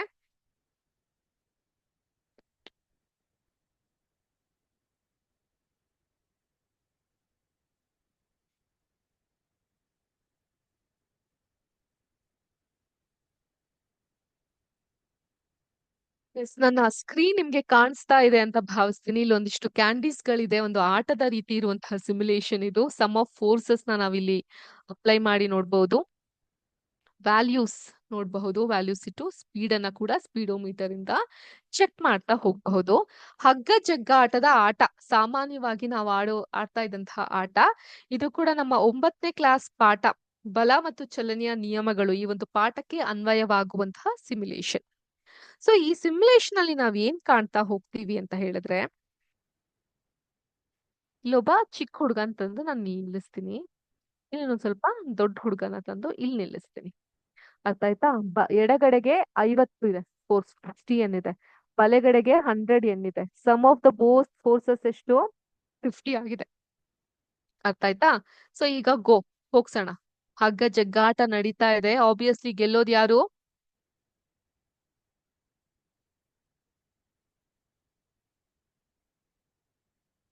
ದೊಡ್ಡ ಹುಡ್ಗ ಇದ್ನಲ್ಲ, ಆತ ಗೆಲ್ತಾನೆ. Red wins. ಯಾಕೆ ರೆಡ್ ವಿನ್ಸ್? ಬಲೆಗಡೆ ಇದ್ದಂತಹ ಫೋರ್ಸ್ ಎಷ್ಟಿದೆ? 100. ಎಡಗಡೆ ಇದ್ದಂತಹ ಫೋರ್ಸ್ ಎಷ್ಟಿದೆ? 50. ಸೊ ನಾವ್ ಏನ್ ಇದ್ರಿಂದ ಅರ್ಥ ಮಾಡ್ಕೊಬೇಕು ಅಂತ ಹೇಳಿದ್ರೆ, ಎರಡೂ ಬದಿಯಿಂದ ಇನ್ನೊಂದು ಎಕ್ಸಾಂಪಲ್ ಕೊಟ್ಟು ನಾನು ಎಕ್ಸ್ಪ್ಲನೇಷನ್ ನ ಕೊಡ್ತೀನಿ. ವಾಪಸ್ ನಿಲ್ಸ್ಬಿಡೋಣ. ಮತ್ತೆ ಎಲ್ಲ ಸೆಟ್ ಮಾಡೋಣ. ಇಲ್ಲಿ ಒಬ್ಬ ದೊಡ್ಡ ಹುಡ್ಗನ ನಿಲ್ಸ್ತೀನಿ. ಇಲ್ಲೂ ಒಬ್ಬ ದೊಡ್ಡ ಹುಡ್ಗನ ನಿಲ್ಲಿಸ್ತೀನಿ. ಎರಡು ಕಡೆ ಎಷ್ಟಿದೆ ಫೋರ್ಸ್? ಸಮಬಲ ಆರ್. 100 ಏನಿದೆ. ಈಗ ಎರಡೂ ಕಡೆ ಹಗ್ಗ ಜಗ್ಗಾಟ ನಡೀತಾನೆ ಇದೆ, ನಿಲ್ತಾನೆ ಇಲ್ಲ. ಬಟ್ ಯಾವ್ದಾದ್ರು ಒಂದು ಚೂರಾದ್ರೂ ಕ್ಯಾಂಡಿಲ್ ಮೂವ್ಮೆಂಟ್ ಅನ್ನೋದು ಆಗ್ತಾ ಇದ್ಯಾ? ಖಂಡಿತ ಆಗ್ತಾ ಇಲ್ಲ. ಸೊ ನಮ್ಗೆ ಇದ್ರಿಂದ ಏನ್ ಅರ್ಥ ಆಗುತ್ತೆ? ಎರಡೂ ಬದಿಯಿಂದ ಸಮಬಲ ಇದೆ ಇಲ್ಲಿ. 100 ಸಮಬಲ, ಹೌದಾ ಇಲ್ವಾ? ಸಮಬಲ ಇದೆ ಅಲ್ವಾ? ಎರಡೂ ಬದಿಯಿಂದ ಸಮಬಲ ಇದ್ದಾಗ ಪಟ್ಟಿಯನ್ನ ಎಳೆದಾಗ ಅದು ಚಲಿಸೋದಿಲ್ಲ. ಅಂದ್ರೆ ಬಲಗಳೆಲ್ಲ ಸಂತುಲಿತ ಬಲಗಳು ಅಂತ ಕರಿತೀವಿ. ಎರಡೂ ಕಡೆ ನಿಮ್ಗೆ ಬ್ಯಾಲೆನ್ಸ್ಡ್ ಆಗಿರುವಂತಹ ಬಲಗಳಿರೋದನ್ನ ನಾವು ಬ್ಯಾಲೆನ್ಸ್ಡ್ ಫೋರ್ಸ್ ಅಥವಾ ಸಂತುಲಿತ ಬಲಗಳು ಅಂತ ಕರಿತೀವಿ. ಈ ಸಂತುಲಿತ ಬಲಗಳು ಇದ್ದಾಗ ಯಾವುದೇ ವಸ್ತುವಿನ ಚಲನ ಸ್ಥಿತಿಯಲ್ಲಿ ಇರಲ್ಲ, ಅದು ನಿಶ್ಚಲ ಸ್ಥಿತಿಯಲ್ಲಿ ಇರುತ್ತೆ. So we see there is no movement. ಚಲನಾ ಸ್ಥಿತಿಯಲ್ಲಿ ಇಲ್ಲ, ನಿಶ್ಚಲ ಸ್ಥಿತಿಯಲ್ಲಿ ಇರುತ್ತೆ. ಈಗ ಅದೇ ನಾನು ಇನ್ನೊಬ್ಬ ವ್ಯಕ್ತಿಯನ್ನ ಇಲ್ಲಿ ಸೇರಿಸ್ತೀನಿ. 100 150 ಇದೆ. ಮತ್ ನಾನು ಇಲ್ಲೂ ಇನ್ನೊಬ್ಬ ವ್ಯಕ್ತಿಯನ್ನ ಸೇರಿಸಿ ಮತ್ತೊಬ್ಬ ವ್ಯಕ್ತಿಯನ್ನ ಸೇರಿಸ್ತೀನಿ. 200 150 ಇದೆ. ಈಗ ಯಾರು ಗೆಲ್ತಾರೆ?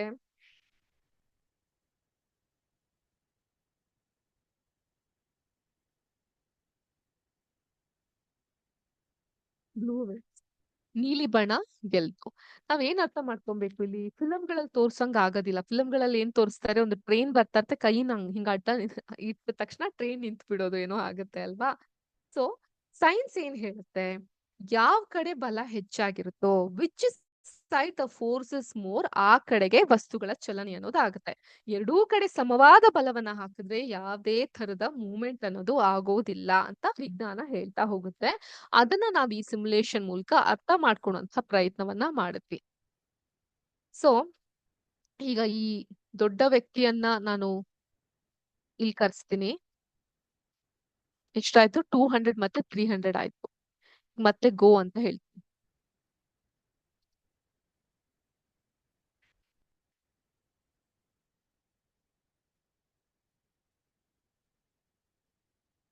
ಸೊ ಇಲ್ಲಿ ಏನಾಯ್ತು? ಅಸಮಲ ಬಲವಾಯ್ತು. ಅಲ್ಲಿ ಆಗ್ಲೇ ನೋಡಿದ್ ನಾವು ಸಮಬಲ, ಈಗ ಅಸಮಲ ಬಲವಾಯ್ತು.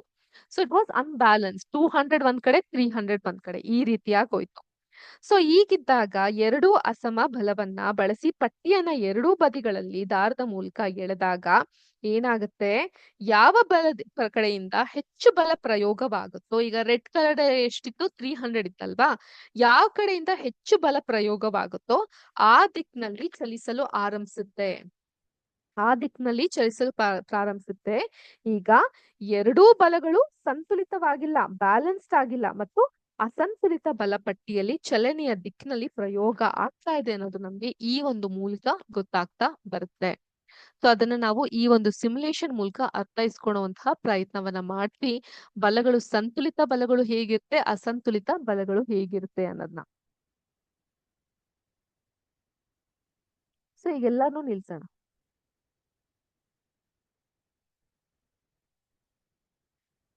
ಒಬ್ನೇ ಹೇಳಿ ಅಂದ್ರೆ ಆಗುತ್ತಾ? ಎಳಿತಾನೆ, ಬಟ್ ಇಲ್ಲಿ ಯಾರು ಇಲ್ಲ, ಸರಳವಾಗಿ ಬಹಳ ಸಿಂಪಲ್ ಆಗಿ ಬರುತ್ತೆ ಅಲ್ವಾ? ಸೊ ಇಲ್ಲಿ ಎಲ್ಲಾರು ನಿಲ್ಸೋಣ ಇಲ್ಲೂ ಸಹ.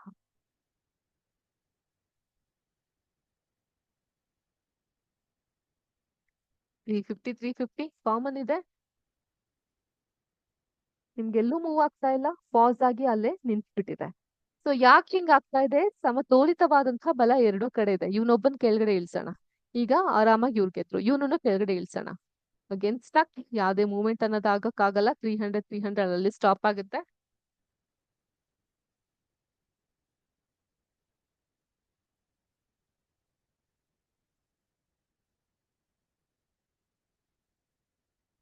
ಸೊ ಈ ರೀತಿಯಾಗಿ ನಾವು ಮಕ್ಕಳಿಗೆ ಈ ಸಿಮ್ಯುಲೇಷನ್ ಪಾಠವನ್ನ ಅರ್ಥೈಸ್ಕೊಂತಾ ಬರಬಹುದು.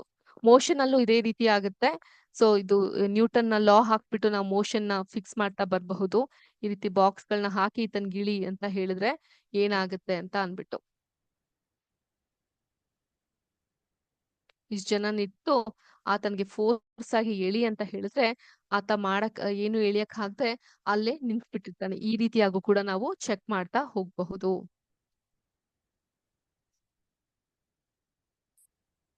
ಹಾಗೆ ಫ್ರಿಡ್ಜ್ ಅನ್ನ ಇಟ್ಟು ಕೂಡ ನಾವು ಚೆಕ್ ಮಾಡ್ತಾ ಹೋಗ್ಬಹುದು. ಈತನ್ಗೆ ಎಳಿ ಅಂತ ಹೇಳಿದಾಗ ಎಷ್ಟು ಕಷ್ಟಪಟ್ಟು ಎಳೆದ್ರು ಕೂಡ ಮೂವ್ಮೆಂಟ್ ಅನ್ನೋದು ಆಗ್ತಾ ಇರಲ್ಲ. ಅಪ್ಲೈಡ್ ಫೋರ್ಸ್ ಗಳು ಈ ರೀತಿಯಾಗಿ ಇರುತ್ತೆ.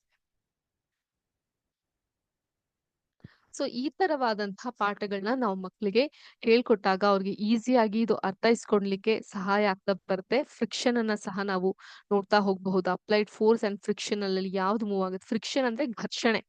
ಘರ್ಷಣೆ ಇದ್ದಾಗ ಯಾವ ರೀತಿ ಮೂವ್ಮೆಂಟ್ ಆಗುತ್ತೆ ಅನ್ನೋದನ್ನ ಕೂಡ ನಾವು ನೋಡ್ತಾ ಹೋಗ್ಬಹುದು.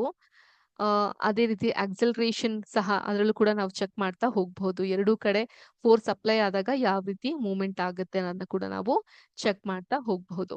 ಈ ರೀತಿಯಾಗಿ ನಾವು ಮಕ್ಕಳಿಗೆ ಪಾಠಗಳನ್ನ ಹೇಳ್ಕೊಟ್ಟಾಗ ಬಹಳ ಅರ್ಥವತ್ತಾಗಿ ಅವ್ರಿಗೆ ಅದು ಅರ್ಥ ಆಗ್ತಾ ಹೋಗುತ್ತೆ. ಅದು ಅವ್ರ ಮನಸ್ಸಿನಲ್ಲಿ ಚಿರಸ್ಥಾಯಿಯಾಗಿ ಶಾಶ್ವತವಾಗಿ ನಿಲ್ಲಲಿಕ್ಕೆ ಅದು ಸಹಾಯಕವಾಗ್ತಾ ಬರುತ್ತೆ.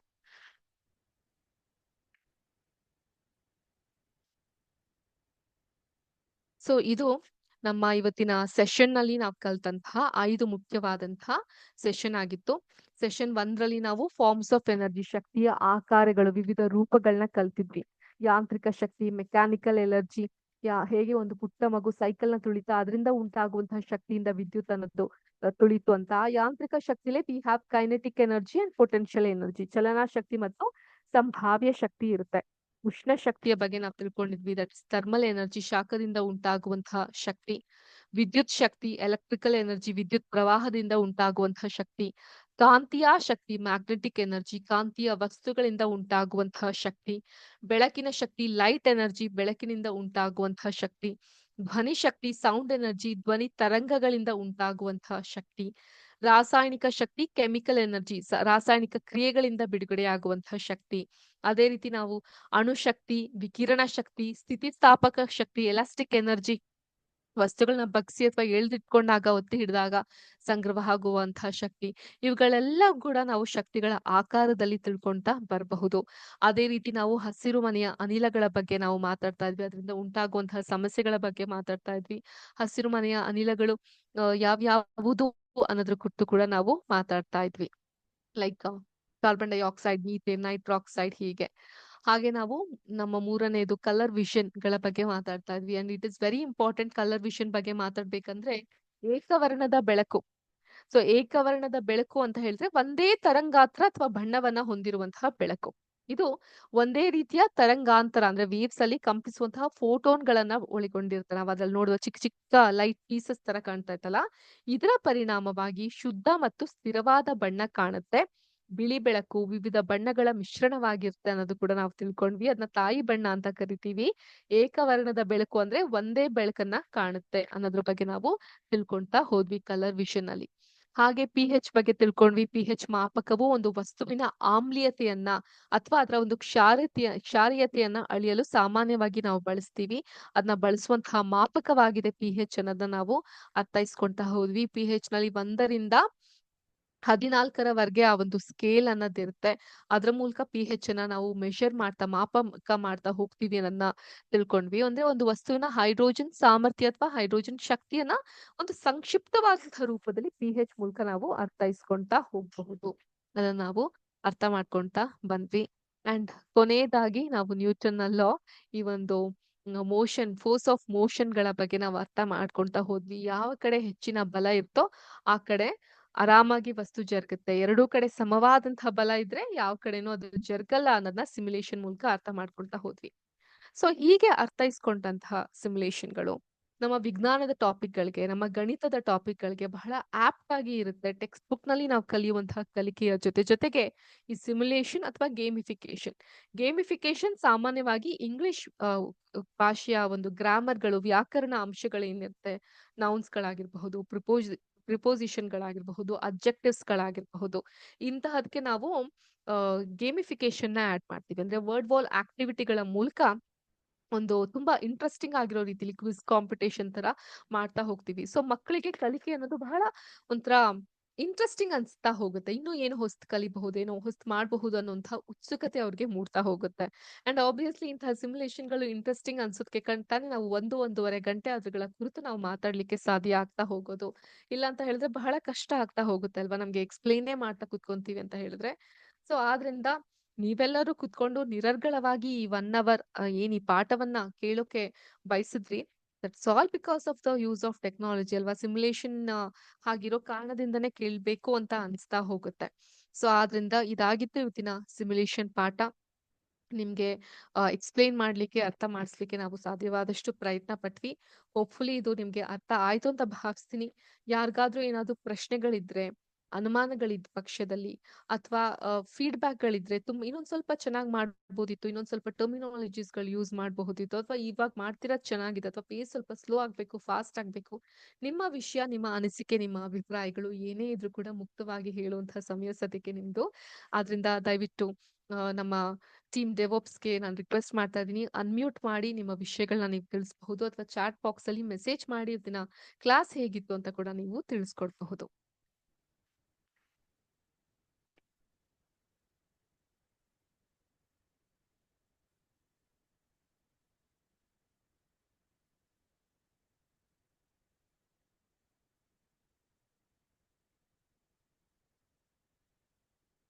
Ma'am, how to create the simulation videos ಅಂತ ನಂಗೆ ಒಂದು ಚಾಟ್ ಬಾಕ್ಸ್ ಅಲ್ಲಿ ಮೆಸೇಜ್ ಬಂದಿದೆ. You do not have to create simulation videos, already created, ಎಲ್ಲ ಕ್ರಿಯೇಟ್ ಆಗಿರುತ್ತೆ. Okay, the only thing is that ಆ ವೆಬ್ಸೈಟ್ ಹೋಗ್ಬಿಟ್ಟು ನೀವು ಅದನ್ನ ಆಕ್ಸೆಸ್ ಮಾಡ್ಬೇಕಷ್ಟೇ. ಈಗ ಒಂದು ನಿಮಿಷ, let me be much ಪ್ರೆಸೈಸ್.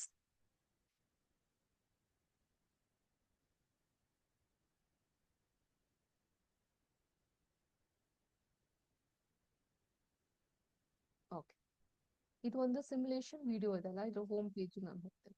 So ಇದರಲ್ಲಿ ನಾನು ಕ್ರಿಯೇಟ್ ಮಾಡುವಂಥದ್ದು ಏನಿಲ್ಲ. If I have to see this, ಇದನ್ನೆಲ್ಲ ಹಿಂಗ್ ಸೆಲೆಕ್ಟ್ ಮಾಡ್ತೀನಿ ಅಷ್ಟೇ.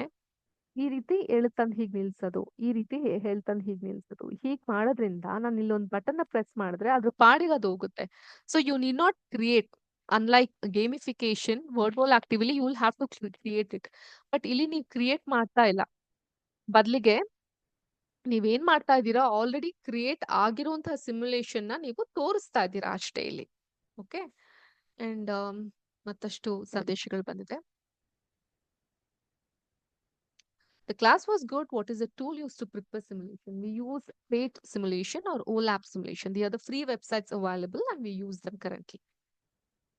Okay, on light and human eye. ಬಹುಶಃ ನಿಮ್ಗೆ ಟಾಪಿಕ್ ಇಷ್ಟ ಆಗಿದೆ ಅನ್ಸುತ್ತೆ. Class was good, ma'am. Thank you. Thank you so much, ma'am. Ray diagrams. Okay. Website at Phet, Phet. It's the website address.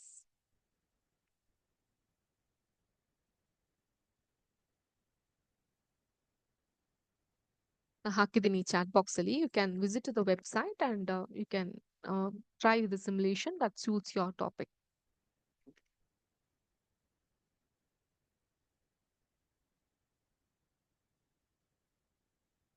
You're welcome. Any more topics, any more discussion, feedback ಏನಾದ್ರೂ ಇದೆಯಾ? ದಯವಿಟ್ಟು ನೀವು unmute ಮಾಡಿ ಕೂಡ ನಮ್ಗೆ ತಿಳಿಸಬಹುದು ನಿಮ್ಮ ಅನಿಸಿಕೆ, ಅಭಿಪ್ರಾಯಗಳನ್ನ.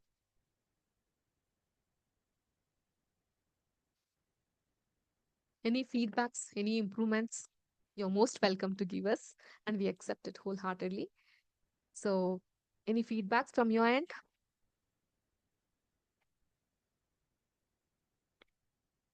You can unmute. ನೀವು ಅನ್ಮ್ಯೂಟ್ ಮಾಡಿ ಹೇಳ್ಬಹುದು.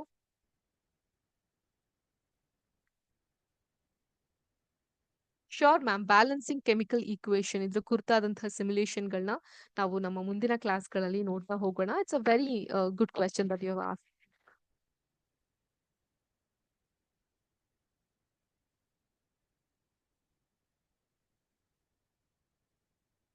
Thank you so much. Useful class ಅಂತ ಹೇಳ್ತಾ ಇದ್ದೀರಾ Kotresh sir. Thank you so much.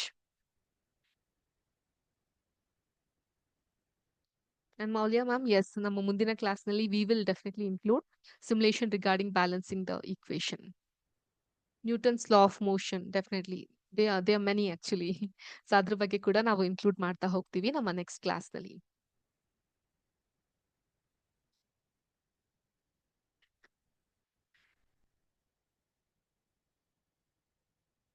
So your unmute thing is enabled. So if anyone have to give me the feedback over voice, you can please go ahead and give it to me.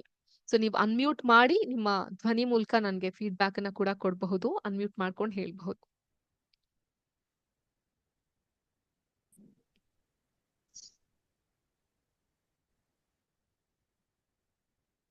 ಆಂಟೋನೆಟ್ Aruna ಅವರು ನಮ್ಗೆ ಸಂದೇಶ ಕಳಿಸಿದ್ದಾರೆ. Thank you so much ma'am. ಪಾಠದ ಜೊತೆಗೆ ಈ ರೀತಿ simulations ಗಳನ್ನ ನಾವು ಕ್ಲಾಸ್ ಅಲ್ಲಿ ಇನ್ಕ್ಲೂಡ್ ಮಾಡಿದ್ರೆ ಕ್ಲಾಸ್ ತುಂಬಾ ಎಫೆಕ್ಟಿವ್ ಆಗಿ ಇರುತ್ತೆ ಡೆಫಿನೆಟ್ಲಿ. ಲ್ಯಾಬ್ ಎಕ್ಸ್ಪೆರಿಮೆಂಟ್ ಸಿಮ್ಯುಲೇಷನ್ ಅಲ್ಲಿ ಅವೈಲಬಲ್ ಇದೆಯಾ? ಖಂಡಿತ ಅವೈಲಬಲ್ ಇದೆ ಸರ್. ಓಲ್ಯಾಬ್ಸ್ ಅಂತ ಒಂದು ವೆಬ್ಸೈಟ್ ಇದೆ. ಅಲ್ಲಿ ನಾವು ಲ್ಯಾಬ್ ಎಕ್ಸ್ಪೆರಿಮೆಂಟ್ ನ ಕೂಡ, ಇದೊಂದು ವರ್ಚುವಲ್ ಪ್ರಯೋಗಾಲಯ, ವರ್ಚುವಲ್ ಲ್ಯಾಬೊರೇಟರಿ. ಸೊ ಅದ್ರ ಮೂಲಕ ಕೂಡ ನಾವು ಸಿಮ್ಯುಲೇಷನ್ಸ್ ಗಳನ್ನ ತೋರಿಸಬಹುದು.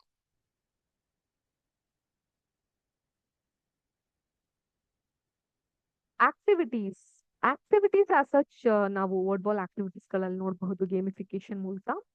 ಬಟ್ ಸಿಮ್ಯುಲೇಷನ್ ಅಲ್ಲಿ ಆಕ್ಟಿವಿಟೀಸ್ ಇಲ್ಲ ma'am, Jyoti madam.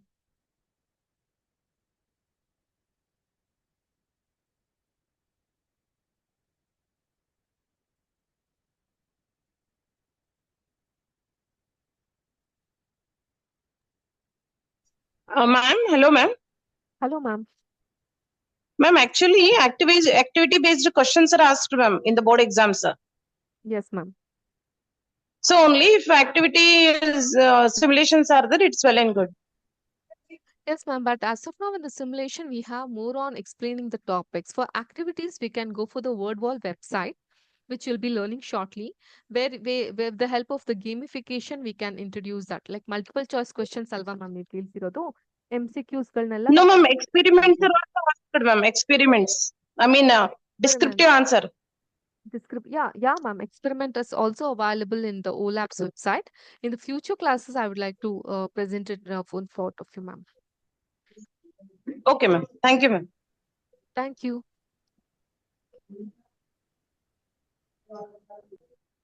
Any more questions? Huh? Any more feedbacks? ಮುಗಿದಿಲ್ಲ ಇನ್ನು ನಮ್ಮ meeting.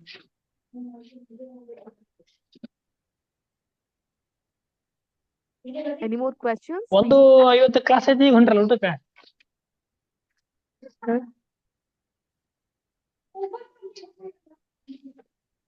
Alibail School, I would request you to mute yourself. Thank you. So any more questions, feedback? Yes, no? Happy with the class? Was it helpful for you all? ನಿಮ್ಗೆ ಉಪಯೋಗ ಆಗ್ತಾ ಇದೆಯಾ class? ನಿಮ್ಗೆ ಸಹಾಯ ಆಯ್ತಾ? Yes, ma'am. It was helpful. Thank you, ma'am. Thank you so much. It's really nice to hear. Thank you so much, ma'am. Maulya, ma'am. Vivo V2437. Thank you so much. Ramesh, sir. Thank you so much. I think I have addressed as much as possible. Thank you so much. Let us meet in our next class. Helpful anta Shivashankar sir ಹೇಳ್ತಾ ಇದ್ದಾರೆ. Thank you, sir. Thank you so much. Means a lot to hear it from the teachers, you know. Okay, Halibail School and link for the simulation website. Definitely, we're going to share you with the link over our last class. But you can, meanwhile, you can go to the paid website and you can explore as much as simulation. Ali, thank you so much, Subramanya sir. MDRS Gabur School, thank you so much. Nanda Kishore sir, thank you so much.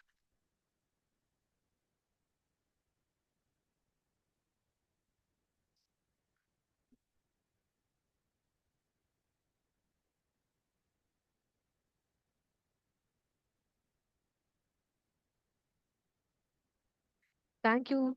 Thank you so much for all your support. So let's meet in our next classes. And ಇದೇ ರೀತಿ support ಮಾಡ್ತಾ ಇರಿ.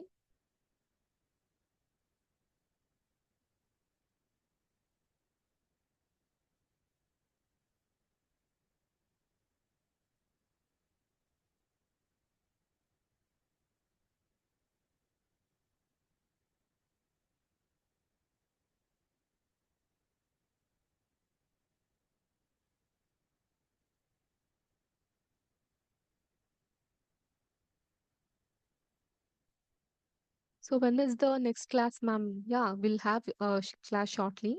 Class was good. Sure, sir. Sure, ma'am. Shantala, ma'am. Thank you so much for your feedback. Definitely we'll try to inculcate in our next class, ma'am. Thank you so much. Very happy to see for this active participation from all the teachers. That's the real enthusiasm as a teacher we get, isn't it? Thank you so much. I think we are good to wind up. Lokesh, sir, please do wind up. Thank you so much. Wish you all have a great day. Thank you.